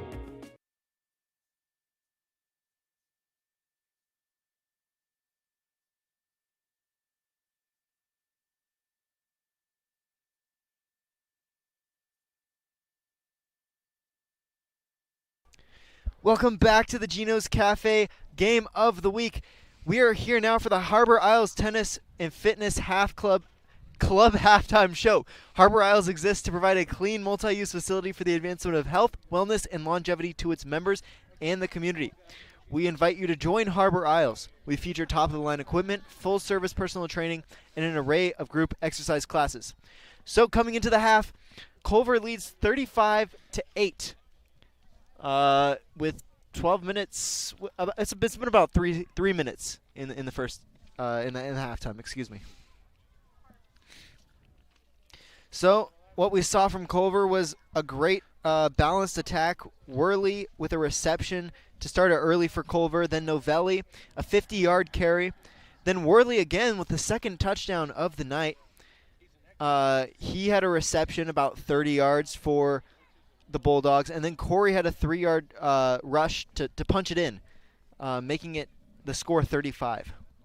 Yeah, no, it's been an interesting game. Again, Culver has a lot of size, and they have a little speed with that size. They've been effective on the ground. They've been effective on those misdirection plays, getting the ball outside the tackles and running some big gains there. That offensive pass interference for Bonanza was a backbreaker because that kept, they were moving the ball and they were staying into this game, and that one just was tough on them. But the key for Bonanza right now, I think, is to come out here and don't think of the score. Think of, I'm going to win the second half. That's what they need to do, is come out here and try to win the second half, get some positive plays, keep building off of positivity, and that's how you build strong programs, and they're building that here in Bonanza. It's a very young team, very fast team, and I will tell you also, they have some great crowd support here. I've seen the stands here are packed, and the community comes out here and supports this team, and they have a lot of pride here, and that's what they want in the second half, is these kids to come out here, show their pride, and win the second half. Yeah, so to get to Bonanza's scoring summary, Noble had a touchdown rush. It was about 40 yards long, and then he had a huge reception that got called back, like you were saying, with that pass interference. Yeah, that was a tough one for him, and you could kind of see them marching down the field, and it just kind of hurt him a little bit on that last pass interference. I didn't see it. I'm not saying it didn't happen. I just didn't see it. But like you said earlier, these officials they do a really good job. So I'm sure something happened in there that shouldn't have happened, and it was just unfortunate for Bonanza that it happened. Yeah, it kind of stopped their momentum. Yeah. Like as you were saying, they were kind of connecting a little bit, getting a little bit of a a little momentum, and again, that can happen in the second half. That's what they need to focus on. Is how do we win this second half? How do we win the third quarter? How do we win the fourth quarter? And that's again how you start to build strong programs. And Bonanza has that opportunity to come out and show this large crowd what they're made of. Yeah, and I bet somewhere in that answer lies Isaac Noble. Yeah, no, very athletic kid. Again, last year we had the game of the week out here. He was a sophomore. He and I called him a little mighty might because I'll tell you he was so effective against Lost River. Made that a really interesting game, and he's just doing it again this year. He's you can see he's gotten bigger and stronger, and he is the fastest kid out on this field. I'd love to see him on a track and field to see what he did run the 100 in. But I'll tell you, he's exciting to watch, and that's you can see Bonanza's offense runs through Noble, and when he's effective, they're effective. Culver's going to sit there and try to shut him down, though. That's what they're going to focus in on. Looking at the other Basin High School games for tomorrow, Henley's at North Bend. Shout out Josh Eldridge, your favorite sports commentator / broadcaster / radio host.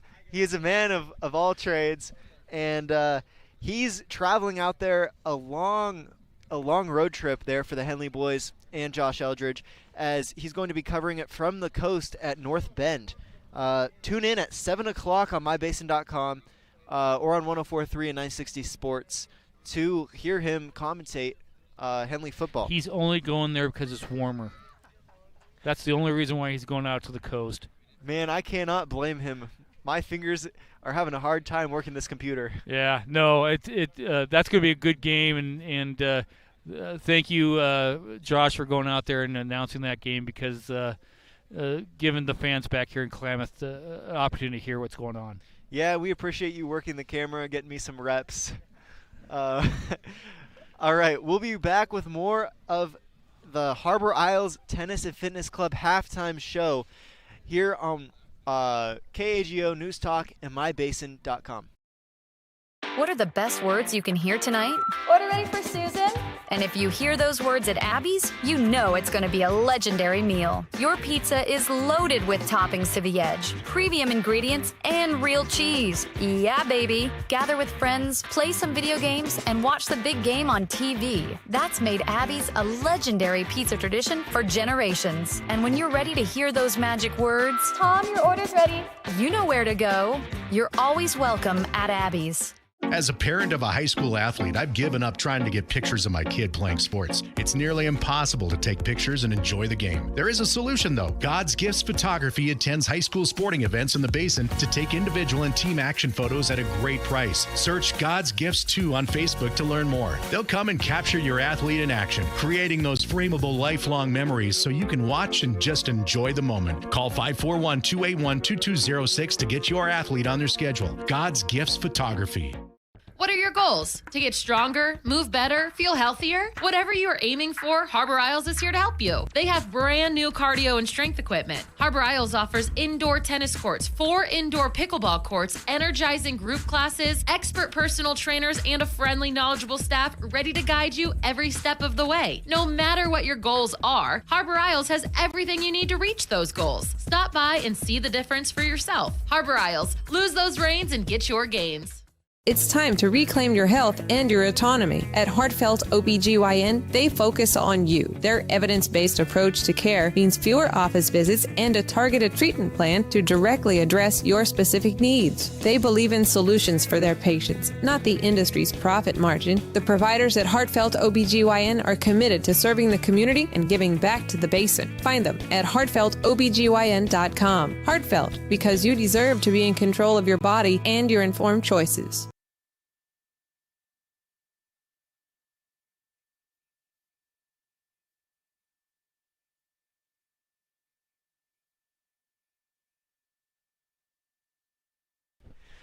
Welcome back to the Gino's Cafe Game of the Week. We are in the Harbor Isles Tennis and Fitness Club halftime show. Harbor Isles exists to provide a clean, multi-use facility for the advancement of health, wellness, and longevity to its members and the community. We invite you to join Harbor Isles. We feature the top-of-the-line equipment, full-service personal training, and an array of group exercise classes. And as I always say, they have the cleanest locker room I've ever been in. Okay, looking at our teams here in the league, we've got Lost River 4-1, 1-0 in the league. We've got Rogue River 2-3 overall, 1-0 in league play. Illinois Valley 2-3 overall, 1-0 in league play. We've got Culver 4-1 overall, 0-1 in league play. Bonanza 1-4 overall, 0-1 in league play, and St. Mary's 0-5, 0-1 in league play. Here we go. We've got. As we mentioned, Culver, a very balanced team. They've shared pretty much all shared the yards, the receptions, the glory, which makes them such a good team, explains why they're 4-1. 4-0 before last game against the number 1 ranked team, Lost River. They've got good game control, great defense. And Bonanza, on the other hand, young team. They're developing. They've gotten better since last year. They've got Noble, who's grown in size and speed, and they're looking to be a good team. In the two-way coaches poll, we've got number 1 Hepner, number 2 Lost River, number 3 St. Paul, number 4 Bandon, number 5 Napa, number 6 Lowell, number 7 Oakland, number 8 Myrtle Point, number 9 Culver, and number 10 Clatskanie. Looking around the basin to see what's happening tomorrow, we've got Hidden Valley traveling into the basin from Azama, a little home game there. Klamath Union is hosting Lakeview. Lost River is hosting Rogue River, Battle of the Rivers there. And Cross Point is traveling to Riddle for their game. All good games. If you have the time, I would encourage you to go out to KU or Mazama. They're going to be great games, and support these kids. I mean, they come out here and they put a lot of time into practice, and they got 2 days during the summertime and everything, and just our community needs to really support them. Bonanza is supporting their team here. Shout out to Bonanza, this community, for doing what they're doing out here tonight. And you're a referee for basketball, so you appreciate these high school games. Oh, of course, giving back a little bit to the community and the sports that I love. And I did some football for a period of time too. And it's neat to be out there working with the kids and seeing them develop and the such. And it's just very self-rewarding. If you're ever thinking about wanting to get back to the glory days, think about becoming an official, because we need you. There's a reason why we're on a Thursday night here, because of the shortage of officials. They have to schedule varsity games on Thursday nights instead of this typically would be on a Friday night. So we need them in all sports, and I highly encourage you to sign up and be a part of the program. So as a ref, have you ever seen a player start their freshman year or sophomore year and develop into their senior year?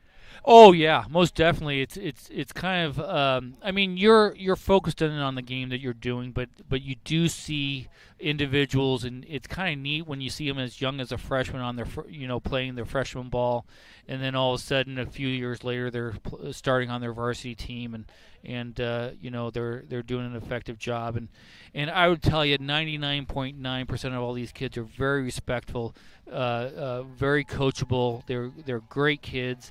And the coaches out there are also very respectful to the officials, and so it's just a great thing to be a part of.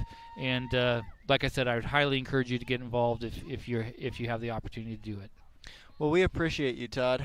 Oh well, thank you, thank you. It's fun. It's fun.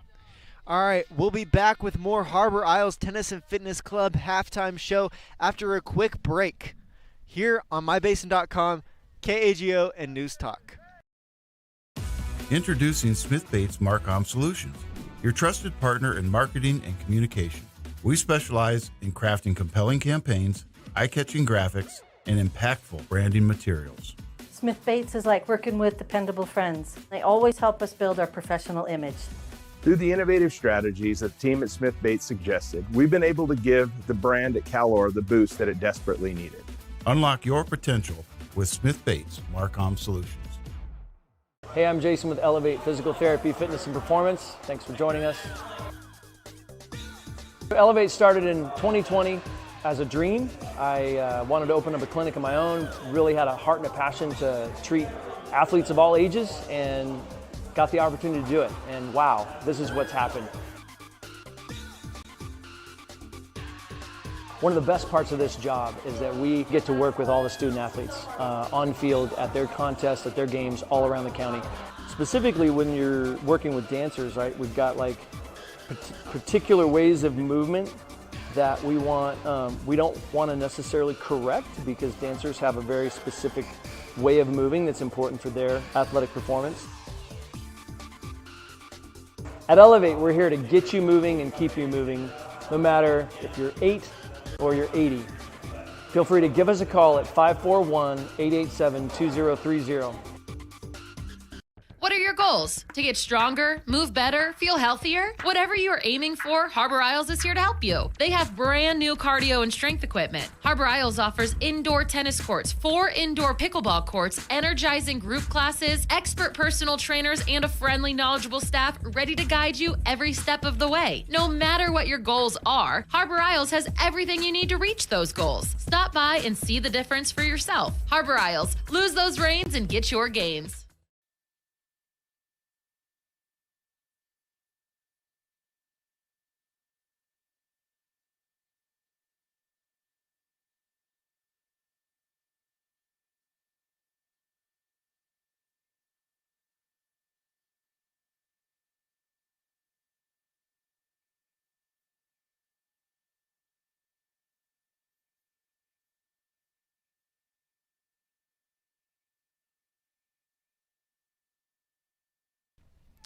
Welcome back to the Gino's Cafe game of the week. Culver High School leads Bonanza High School 35-8 with about 26 seconds left until the third quarter.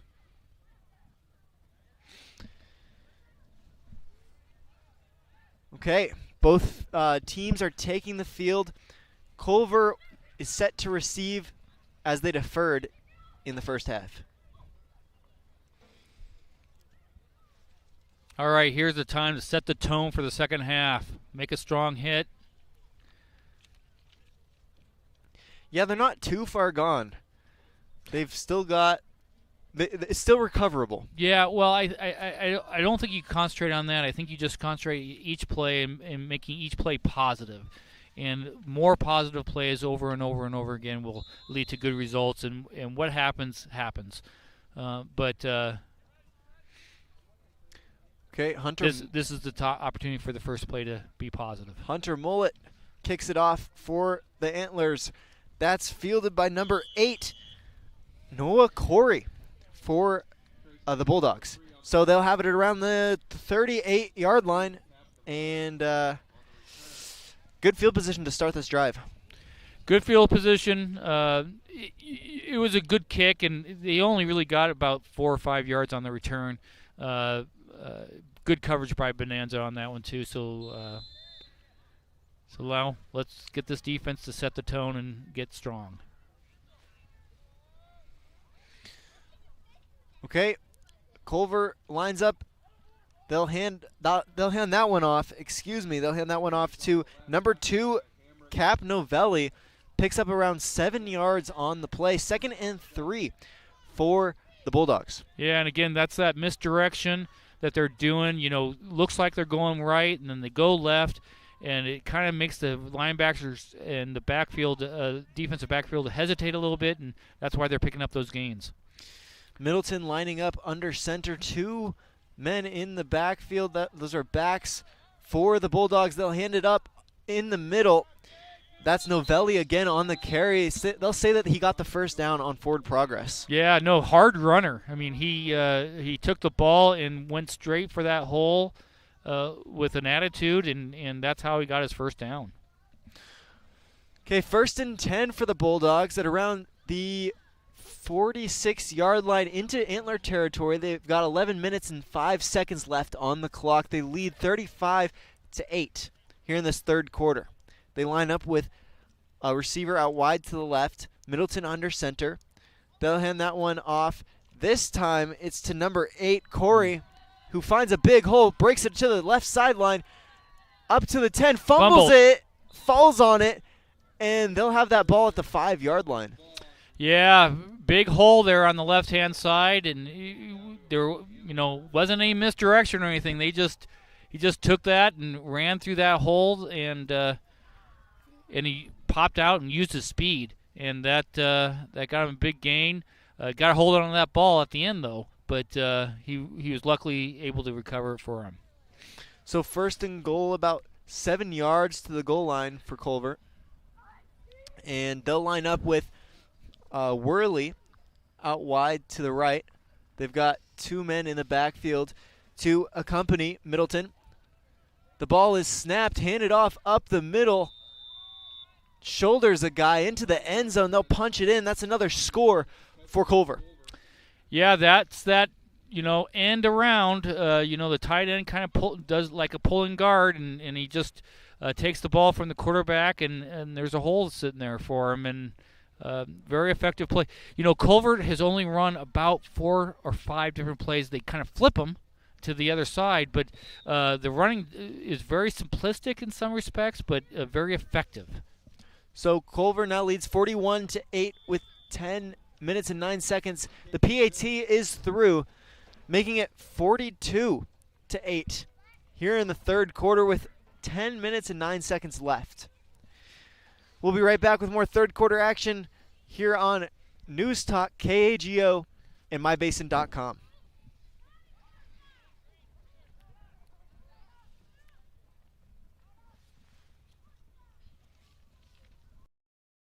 What are the best words you can hear tonight? Order ready for Susan.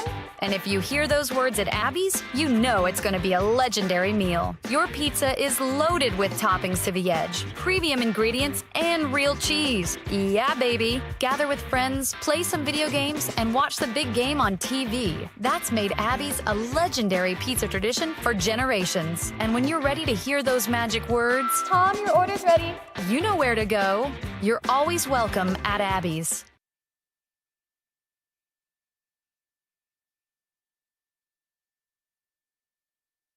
Welcome back to the Gino's Cafe game of the week. Culver High School just scored against Bonanza High School, making it 42-8 here with 10 minutes and 9 seconds left in the third quarter. That one's fielded at around the 10-yard line, brought up to the 30-yard line. That was number 6, Lamboy, on the carry. Yeah, decent return there. That was a deep kick for them, and Culver has a good kicker there, but decent return. And again, now for your offense, what you want to do is just get some positive things going. And you're still in the second half, okay? And so let's win the third quarter. Let's try to win the fourth quarter. And you do that by effective long ball controlling, time controlling drive here. Let's see them do it. So Bonanza starts at the 30-yard line with about 10 minutes and 3 seconds left in the third quarter. Jesperson takes the snap, sets his feet, throws out to the sideline. Noble catches that, but is tackled for about a loss of 2 yards. 2nd and 12 for the Antlers. Yeah, that's a pass that kind of got too far up in the air and took a long time to get over to the sideline. Got to have a real strong arm to make that play effective, and unfortunately it just didn't get out to Noble fast enough. Okay, so the clock at 9 minutes and 30 seconds and counting here in the third quarter. The Antlers have about 1st and 12. They'll set up with trips to the right side, tight end on the line to the left. They've got a man in the backfield with Jesperson.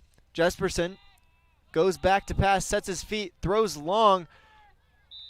Noble, the intended receiver on the play, almost got picked off by that Culver receiver, but Noble made sure that it was not intercepted. Yeah, Noble became a defensive back there towards the end of that play and did an effective job to make sure that did not become an interception.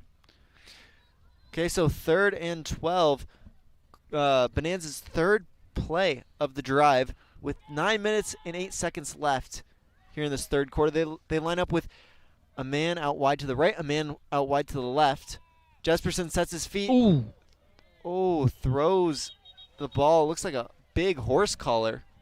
Yeah. Yeah, no, that was definitely a dangerous hit, and I don't think the kid meant to do it, but he did, and that's going to get him a first down, I believe. What is it, about 14? So it's a 15-yard penalty. They should get a first down on that one. Did you see that as a horse collar or a face mask? I'm not. It could have been a horse collar. I'll tell you, it was high up to the head, and it was a jerking motion. And horse collar, face mask, they both do the same damage, and it's just a dangerous play. And they're calling it a face mask, and that was just not a good one. And that will get them a first down. Okay, so the fourth face mask of tonight, the third one called against Culver. And Bonanza will have a first down. Great break for them.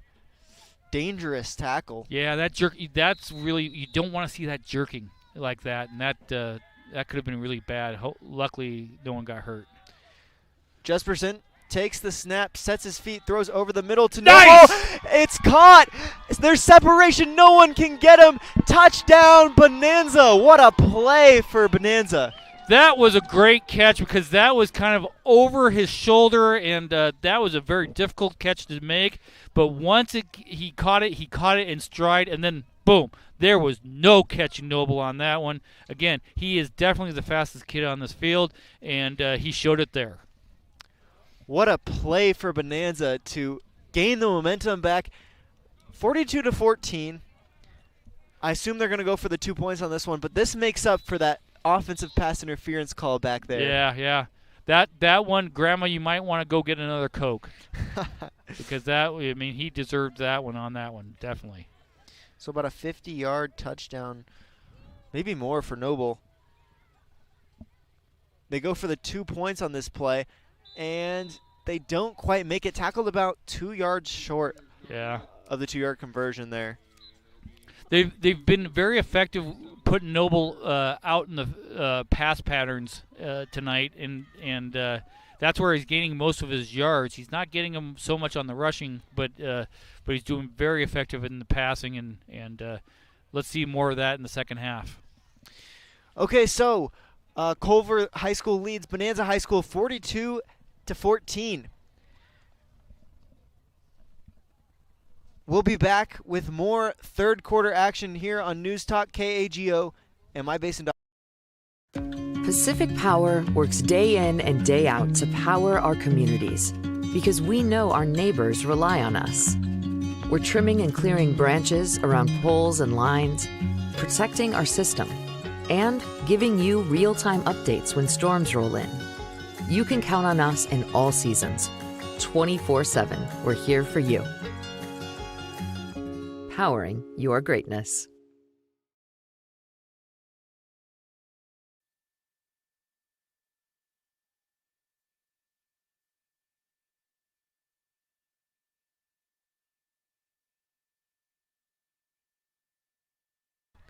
Welcome back to the Gino's Cafe Game of the Week. Bonanza High School just scored with an electric touchdown to Noble. They'll do a little squib onside kick. Did they recover it?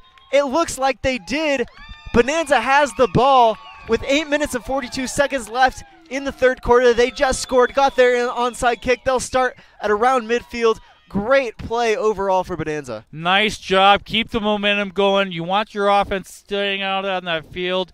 And, again, these are the small little victories that build programs. So great play, great call by the coach on that one, and they executed it extremely well. Now let's punch this one in.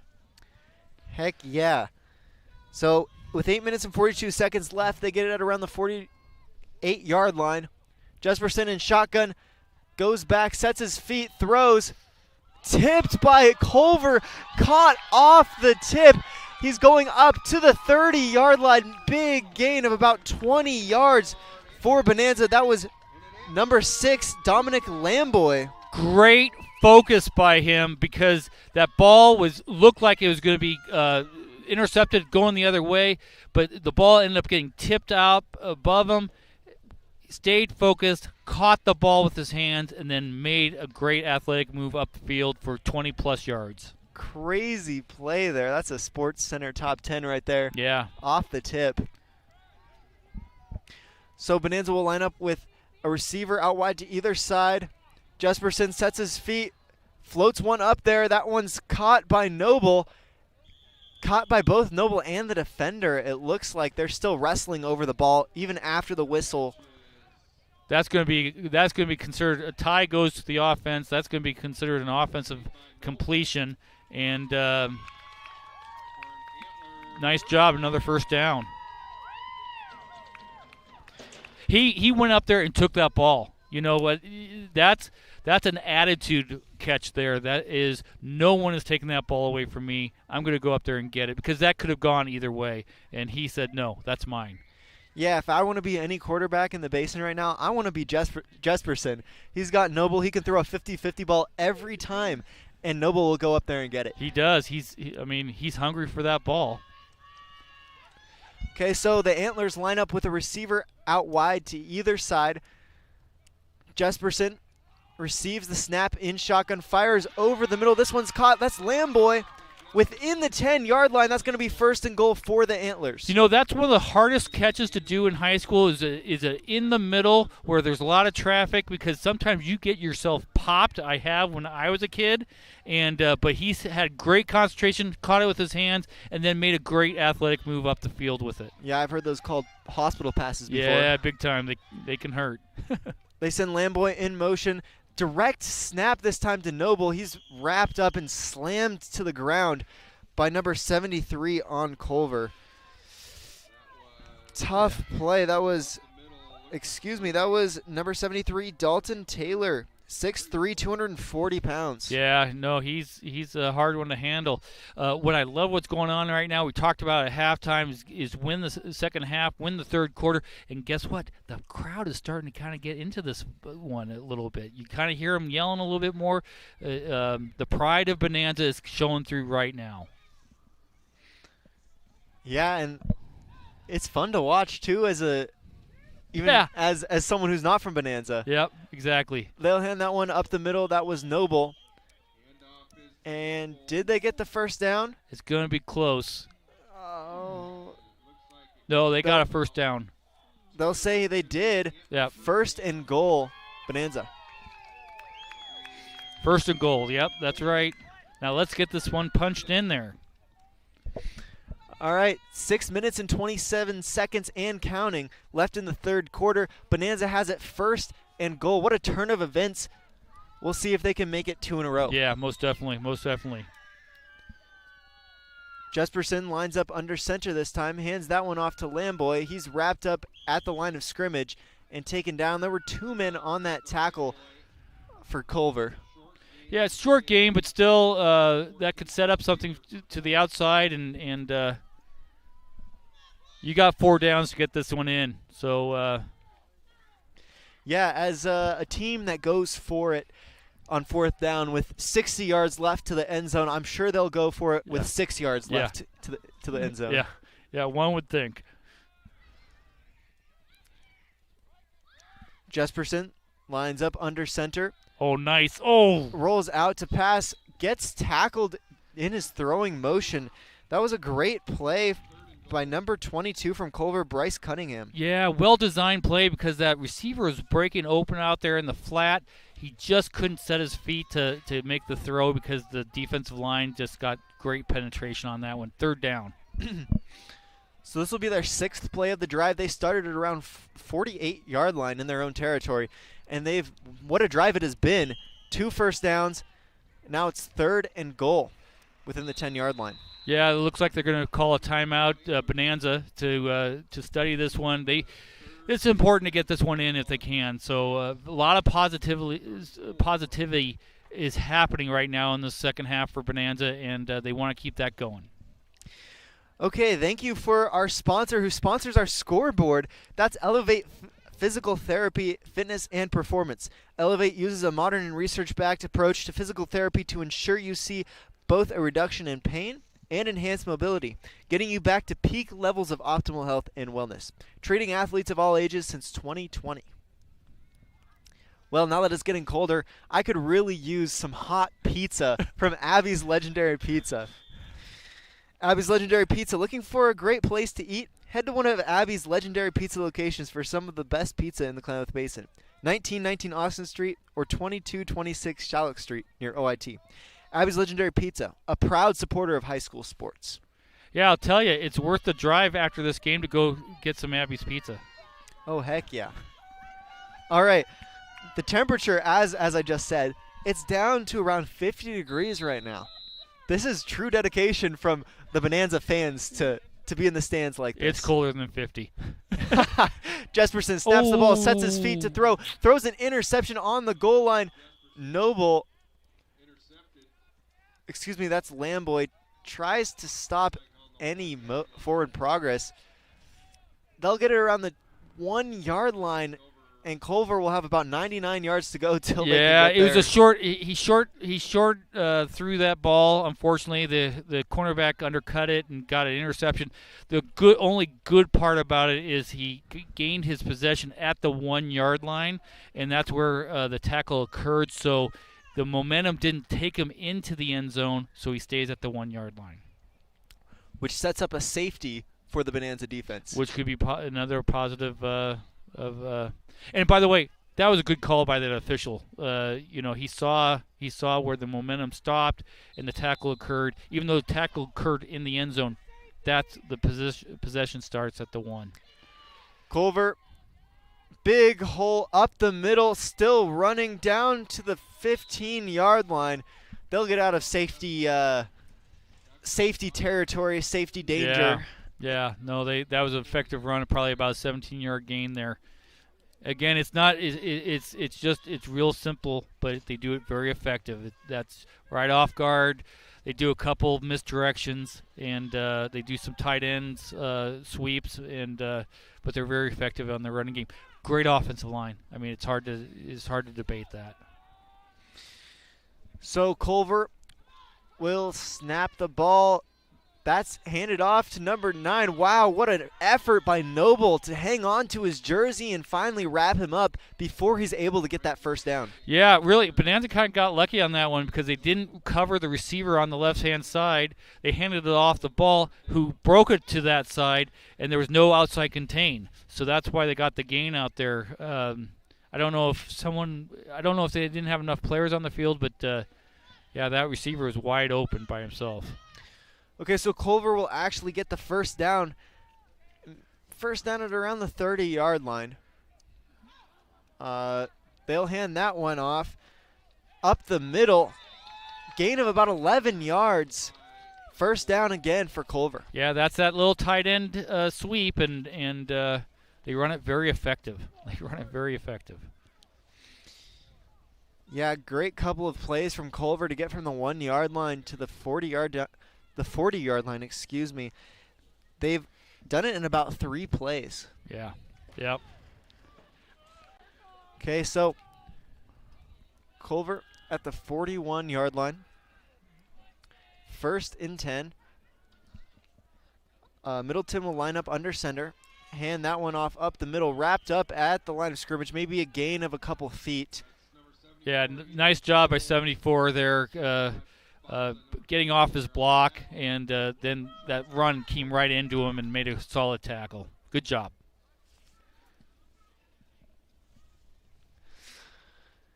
Okay, so good start for Bonanza's defense here, making it 2nd and 9 at the 42-yard line.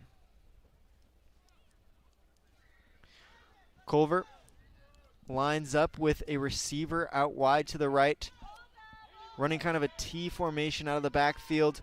This time, Middleton takes the snap. He's got 2 blockers. Noble, with the penetration, gets him at around the 43, 44-yard line, gain of about 1 yard. Yeah, it's neat to watch. Noble's probably about 7 yards off the ball, and he reads the play very effectively, and then he sees where that hole's going to be, and he shoots it right through there, uses his speed, and then makes effective tackle, and that's why that was extremely short gain. Okay, so about 3rd and 8. They've got a man out wide to the left, Middleton, with 2 blockers. They'll actually direct snap that one to number 14, Taylor. Brings it up at around the first down marker. Maybe he got it. Going to be real close. 4th and inches. Yeah, 4th and inches. Yeah. All right, 4th and inches for Culver here. 2 minutes and 14 seconds left in the 3rd quarter. They lead 42-14 against Bonanza High School. Okay, so Culver lines up with a receiver out wide to the right. As I said before, kind of a T formation. They'll send that man in motion. That's Worley. Direct snap to number 14, Taylor. Finds a big hole up the sideline. No one in front of him, and he'll score. That makes it 48-14. Culver leads here in the 3rd quarter. Yeah, tough one. He's coming inside. They think they're going to stop him up for a 4th and short, and then he bounces out. And he very fast individual, and he was able to take it all the way to the house on that one. So 1:35 left in the 3rd quarter. Culver leads 48-14.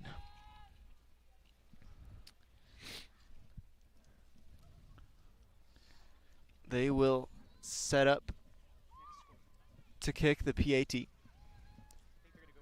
Oh, actually, they'll go for 2 here. Oh, okay, so the running clock rule states, they've got number 14, that's Taylor, bounces it out to the outside, scores the 2-point conversion, and the rule states that after 35 points, that's when the clock starts to run. In the second half, when it occurs in the second half, 35-point gap, you'll get a running clock. They'll shut it down for injuries or timeouts, but besides that, the clock will be running. Okay. All right, so 1:35 left in the 3rd quarter. Culver leads 50-14. Pacific Power. The mission of Pacific Power Foundation is to support the growth and vitality of local communities through charitable investments. Over the past 5 years, the foundation has awarded over $13 million to nonprofit organizations. Through the Subaru Share the Love event and the Subaru Love Promise, Clement Falls Subaru has donated thousands of dollars to dozens of hometown charities. Comfortable, not corporate. Clement Falls Subaru. Stop by and say hi. Yeah, I think they're explaining. Both coaches went out to the field. I think they're talking about what the rest of this game is going to look like. It should go to a running clock, but I'm not sure what else they would be talking about. But that or something happened out on the field that was very concerning. And you never want a game like this to get away from you as an official. You want to make sure that everything stays kosher and good. And I'm seeing some other officials getting involved with the conversation. So my gut feeling, maybe that's what they're talking about right now. Well, with 4 face masks, I could definitely see that conversation happening. Yeah. You don't want to. It's a good sport. It's a good game. You want everyone to stay healthy and not let attitudes get in your way on this one. So, good job by the officiating crew to put it out right early and get it settled right now. Okay, so Culver leads 50-14 with 1:35 left in the 3rd quarter.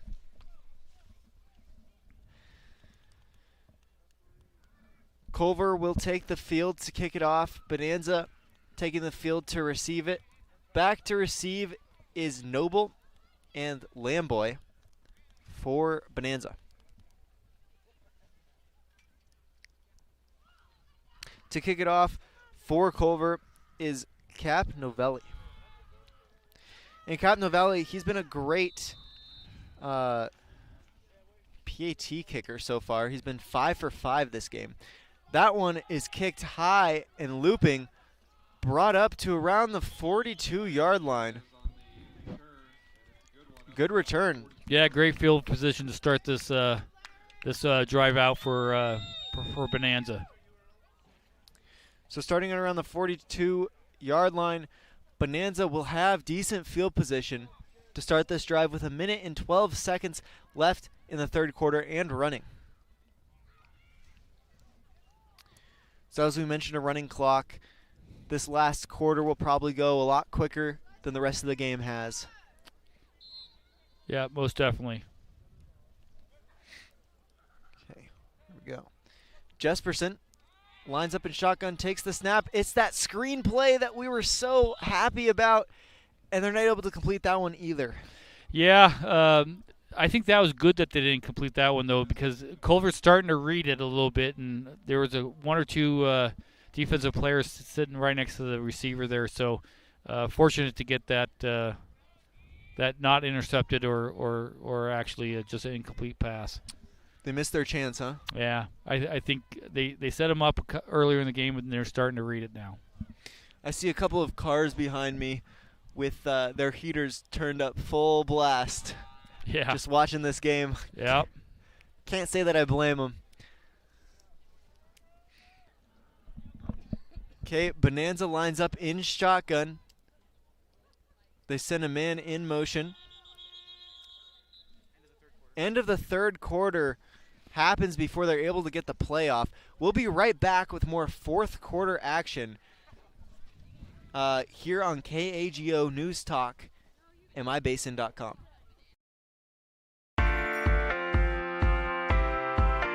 At Gino's on East Main Street, we're always ready for sports season. And now is a perfect time to connect with us. We're open every morning at 6:30, serving simply good food for your breakfast, lunch, and dinner. We offer breakfast burritos and burgers all day, Italian family recipes, monthly specials, amazing desserts, and of course, your choice of cold or hot beverages. Call 884-6474 right now to place a food order for pickup or use DoorDash delivery. Or best of all, come dine in with us. Gino's on East Main, simply good food. Check out our full menu and all our activities at ilovegenos.com. Gino's on East Main, simply good food.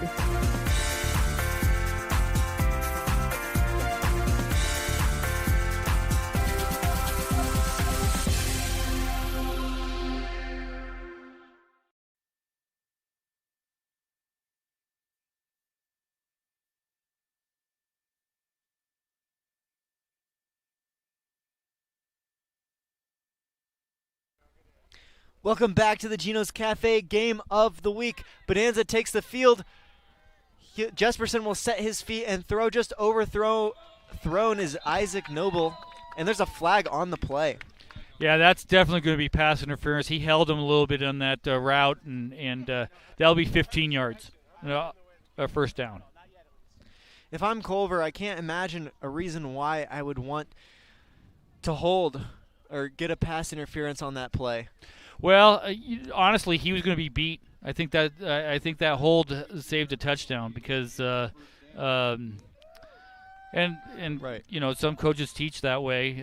If you're beat, just hold them because you don't want to give up the big play. So, but that was definitely pass interference. Right. Well, I've heard that before. Save the touchdown, get the penalty. But they're up, 50-14. It's reaction, it's habit. It's just you get coached a certain way and you just you don't stop because of the score. Gotcha. Jesperson lines up in shotgun. They'll send Lamboy in motion. They'll hand that one off to Noble. He's got a big nice hole. cut. No one's in front of him. Up the sideline to the 20-yard line. Spins out of a tackle.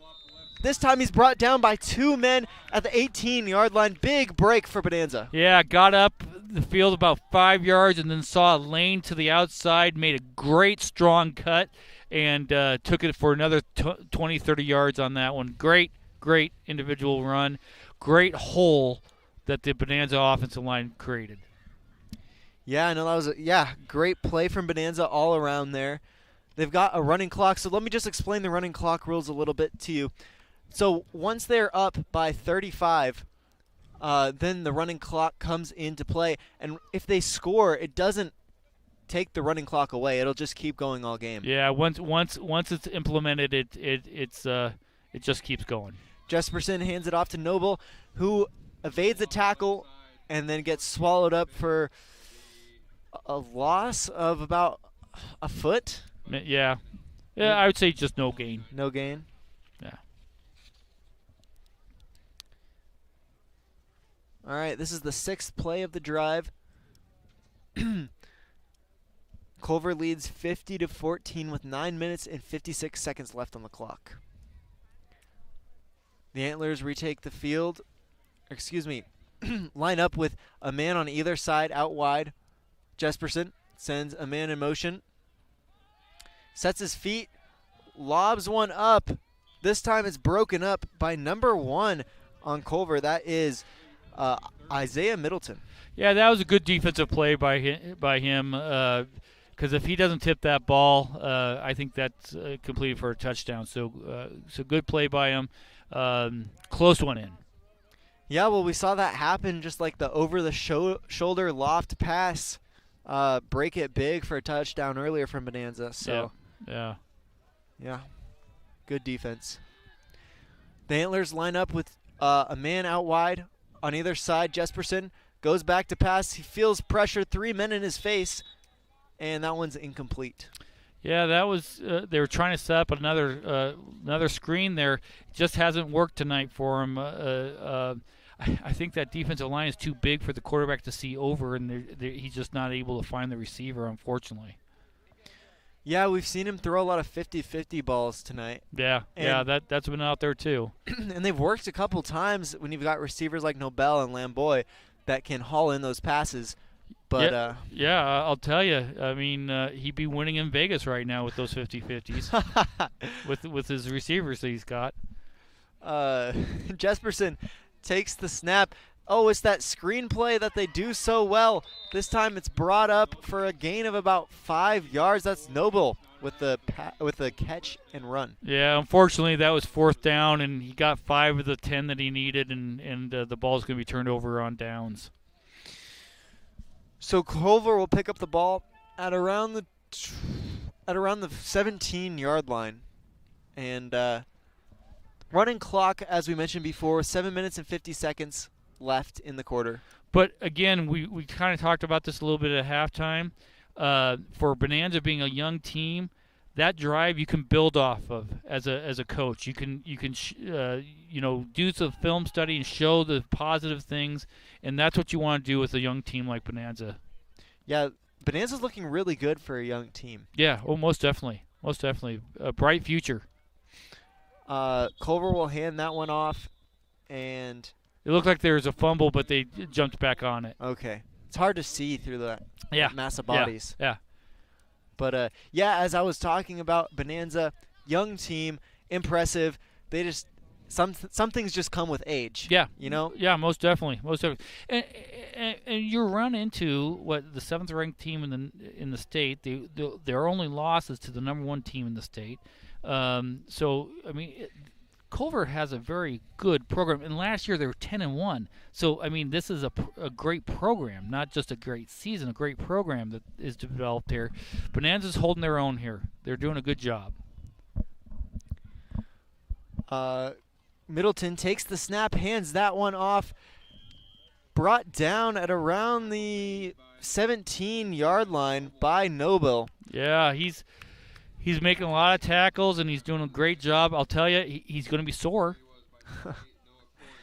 Mom might want to write a doctor's note and let him sleep in a little bit late tomorrow. But he's doing a good job, and I love that. He's playing with pride. He's not letting up, and that's what you need. And again, that's another thing that you need in building a program is kids out there not giving up and playing for the pride of the game. You know, we always wish that we could play like we do in recess in games, and that's what it looks like to me when Nobel plays. Yeah. He's just so dominant. Yeah. Culver will take that snap around the outside, up the sideline to the 50-yard line, tackled from behind. Excuse me, that is number 2, Novelli on the carry.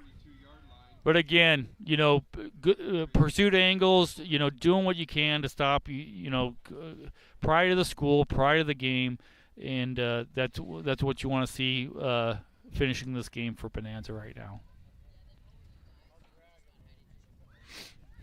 So about 5 minutes and 13 seconds and counting here in the fourth quarter. Culver will take the field with a man out wide to the left. 2 men in the backfield. They'll hand that one off up the middle. Down at the 40-yard line, that's a gain of about 2. 2nd and 8 for Culver. Yeah, nice tackle by that defensive tackle. I didn't get the number on that, but that was a nice job shedding the block and getting the tackle. All right, so at around the 41-yard line, Culver will start this play, 2nd and 8. With 4 minutes and 30 seconds and counting left on the clock. Middleton takes the snap, hands that one off. That's down and around the outside, breaks a tackle, breaks it up and gets tackled after a gain of about 1. That was number 11, Keegan Harrow on the play. Nice job, number 3. I don't have the name for Bonanza, but number 3 did a good job shedding the block. He didn't get the tackle, but he forced the play back in to where all that pursuit was coming in, and great job by him in that. Sometimes this is a team sport. Sometimes you don't get the tackle, but you actually made the play. That was Trace Hamrick, number 3 for Bonanza. Okay, so Culver lines up, receiver out wide to the right. They've got a tight end on the left here. Got 2 men in the backfield. Middleton hands that one off up the middle, and they'll pick up the first down.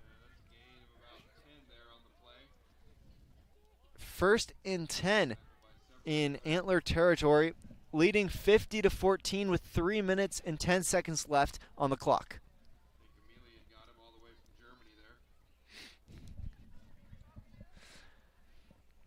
All right, so good play so far by Bonanza defense, making it tough, making it difficult. Yeah, they're still playing with a lot of pride, and that's what you want to see from a coach, and you know, hold them, make sure they don't score on this drive. They got about 2 minutes and 45 seconds left, and maybe even get a turnover and get the ball back. Middleton snaps the ball, passes that one out to the sideline. That was Tyler Rocky on the reception and touchdown. Touchdown Culver, making it 56-14. Here in the fourth quarter. Yeah, that was a well-designed play. You know, fake run to the left, bootleg to the right. Got a guy coming out into the flat, and he's basically uncovered. And good pass throw, and boom, touchdown. Yeah, that was Joel Taylor with a nice pass. Okay, we've got Novelli set to kick the PAT. Blocked. That one's blocked. Great play from Bonanza there. And we'll be right back with more fourth quarter action here on KAGO News Talk and mybasin.com. As a parent of a high school athlete, I've given up trying to get pictures of my kid playing sports. It's nearly impossible to take pictures and enjoy the game. There is a solution, though. God's Gifts Photography attends high school sporting events in the Basin to take individual and team action photos at a great price. Search God's Gifts 2 on Facebook to learn more. They'll come and capture your athlete in action, creating those frameable lifelong memories so you can watch and just enjoy the moment. Call 541-281-2206 to get your athlete on their schedule. God's Gifts Photography.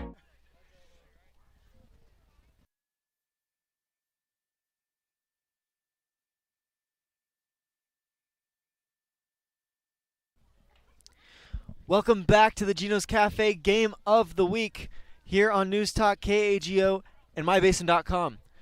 The Culver Bulldogs lead the Bonanza Antlers 56-14 with 1:36 left in the fourth quarter. Culver set to kick it off, and Bonanza will have one last drive to end the game. As you mentioned, Todd, they're looking to do everything right, everything good. Just focus on what you're doing at hand. One play at a time. That's all you can focus in on. And Culver kicks that one off. The Antlers fall on it at about the 40-yard line. Looks like Culver got it. They'll say that Culver recovered it. And Culver will have it with about 1:25 and counting left in the fourth quarter. Culver will take a timeout. So let's talk about some of our sponsors here. Gino's Cafe, it's the game of the week. Gino's Cafe on East Main Street is open every morning at 6:30, serving their famous breakfast burritos. They're served all day long, along with other menu items like burgers, monthly specials, and Italian favorites. Order online at iloveginos.com or on DoorDash. Okay, Pacific Power. Here we go. They sponsor our Pacific Power play of the game. The mission of the Pacific Power Foundation is to support the growth and vitality of local communities through charitable investments. Over the past 5 years, the foundation has awarded over $13 million to nonprofit organizations. Good stuff, good stuff. I'll tell you, I think the Pacific Power play of the game was Noble had a great run up the middle and cut it outside to take it all the way down for a score. I think that was a great play, and you know he's a great player for this level of football, and he should have his head held high here tonight. Yeah, and I'll talk about my Pacific Power play of the game after the game ends in our post-game show. Yeah, most definitely. Okay, so Culver recovered an onside kick, leading 56-14 with 1:21 left in the game. Culver will send a man in motion. They'll pitch that one back to number 7. That's Caden Torres, bringing up the right sideline, 2nd and 3.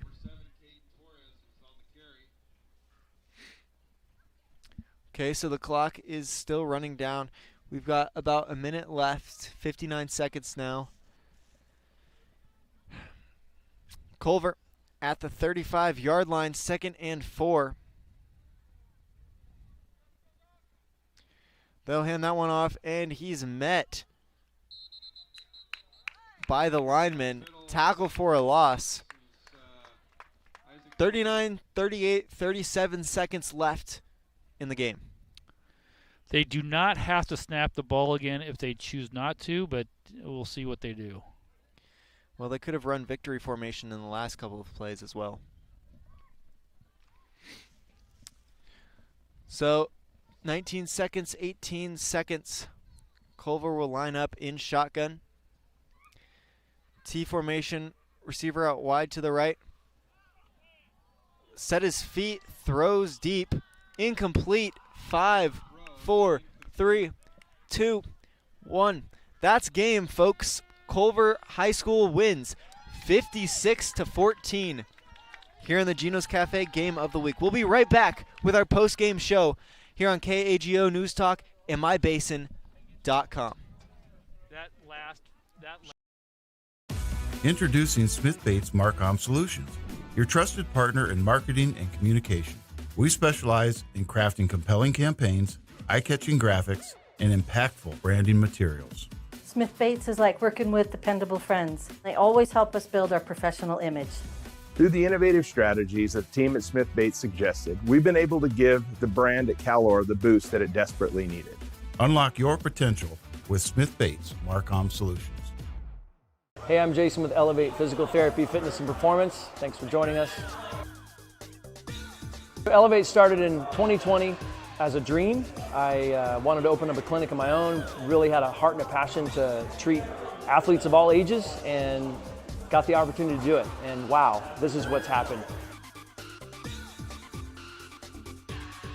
One of the best parts of this job is that we get to work with all the student athletes on field, at their contests, at their games, all around the county. Specifically, when you're working with dancers, right, we've got like particular ways of movement that we don't want to necessarily correct, because dancers have a very specific way of moving that's important for their athletic performance. At Elevate, we're here to get you moving and keep you moving, no matter if you're 8 or you're 80. Feel free to give us a call at 541-887-2030. What are your goals? To get stronger, move better, feel healthier? Whatever you are aiming for, Harbor Isles is here to help you. They have brand new cardio and strength equipment. Harbor Isles offers indoor tennis courts, 4 indoor pickleball courts, energizing group classes, expert personal trainers, and a friendly, knowledgeable staff ready to guide you every step of the way. No matter what your goals are, Harbor Isles has everything you need to reach those goals. Stop by and see the difference for yourself. Harbor Isles, lose those reins and get your gains.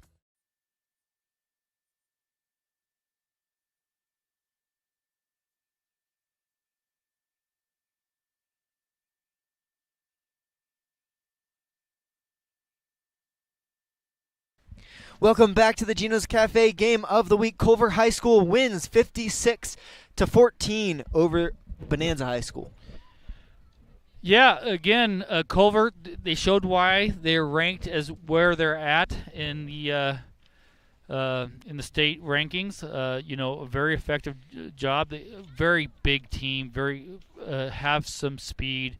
They came here to send a message to the rest of the league, and I think they did that tonight. I think Bonanza, very young team, had a lot of very positive things that happened tonight, and a lot of things that they can learn from. They have a bright future in front of them as they keep moving. I know the record doesn't say that today to them, but they definitely have a bright future, and they just need to keep moving forward.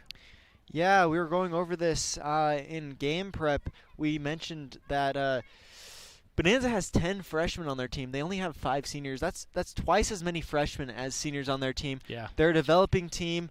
With time, they'll get experience, but even more than experience, they'll gain size, muscle, and overall agility. Yep, most definitely.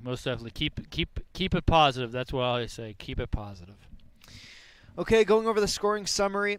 Noble rushed it in, about 30-yard touchdown rush for Bonanza, and then for their second, Noble had a nice little over-the-shoulder 50-yard touchdown reception. For Culver, it was a Worley reception, then a Novelli 50-yard carry, Worley from 40 yards out, Corey a 3-yard punch-in, and then Rocky just now with about 30-yard reception for the touchdown. So, here we go. Time for the Pacific Power play of the game. The mission of Pacific Power Foundation is to support the growth and vitality of local communities through charitable investments. Over the last 5 years, the foundation has awarded over $13 million to nonprofit organizations. So what's your Pacific Power play of the game? After thinking and listening to you, it probably was that Noble over the shoulder catch that just hit in stride, and then you could just see his speed as he just broke away from the rest of the team or the rest of the defense there. I think I have to lean towards that one. Yeah, that's mine as well. Yeah. It was a beautiful catch, very coordinated. He was kind of looking over one way. The defender got in the way, and then he had to kind of reorient. Readjust his body, and a very effective job, and did a great job. Okay, so we'll be right back with more post-game show here on KAGO News Talk and MyBasin.com.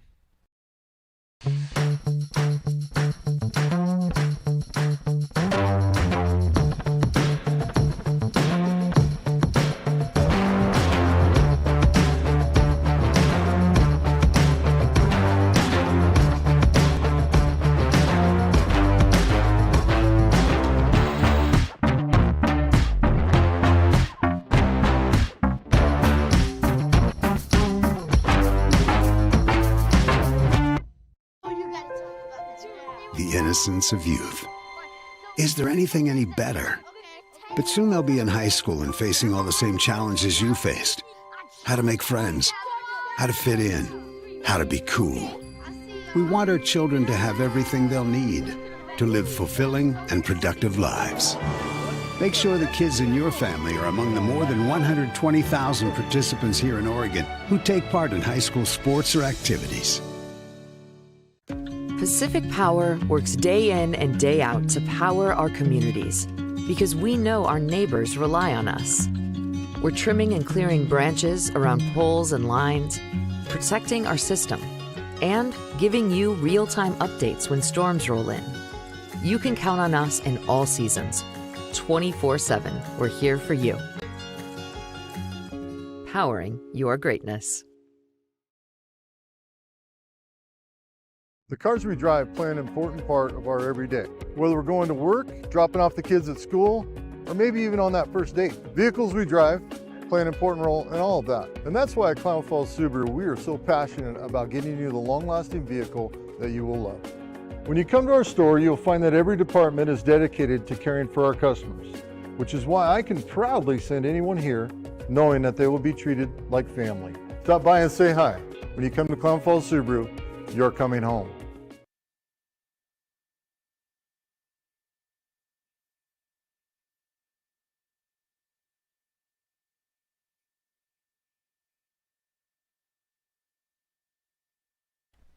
Welcome back to the Gino's Cafe Game of the Week. I'm Walter Hartley for Josh Eldridge and Todd Andrus. Todd Andrus, thank you for being here.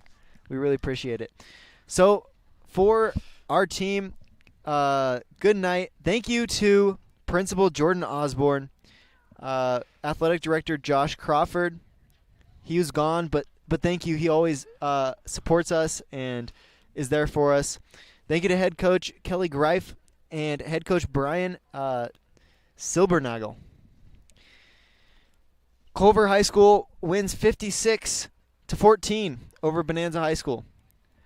From the Basin Media Active team, that's Walter Hartley, Josh Eldridge, Todd Andrus. Good night.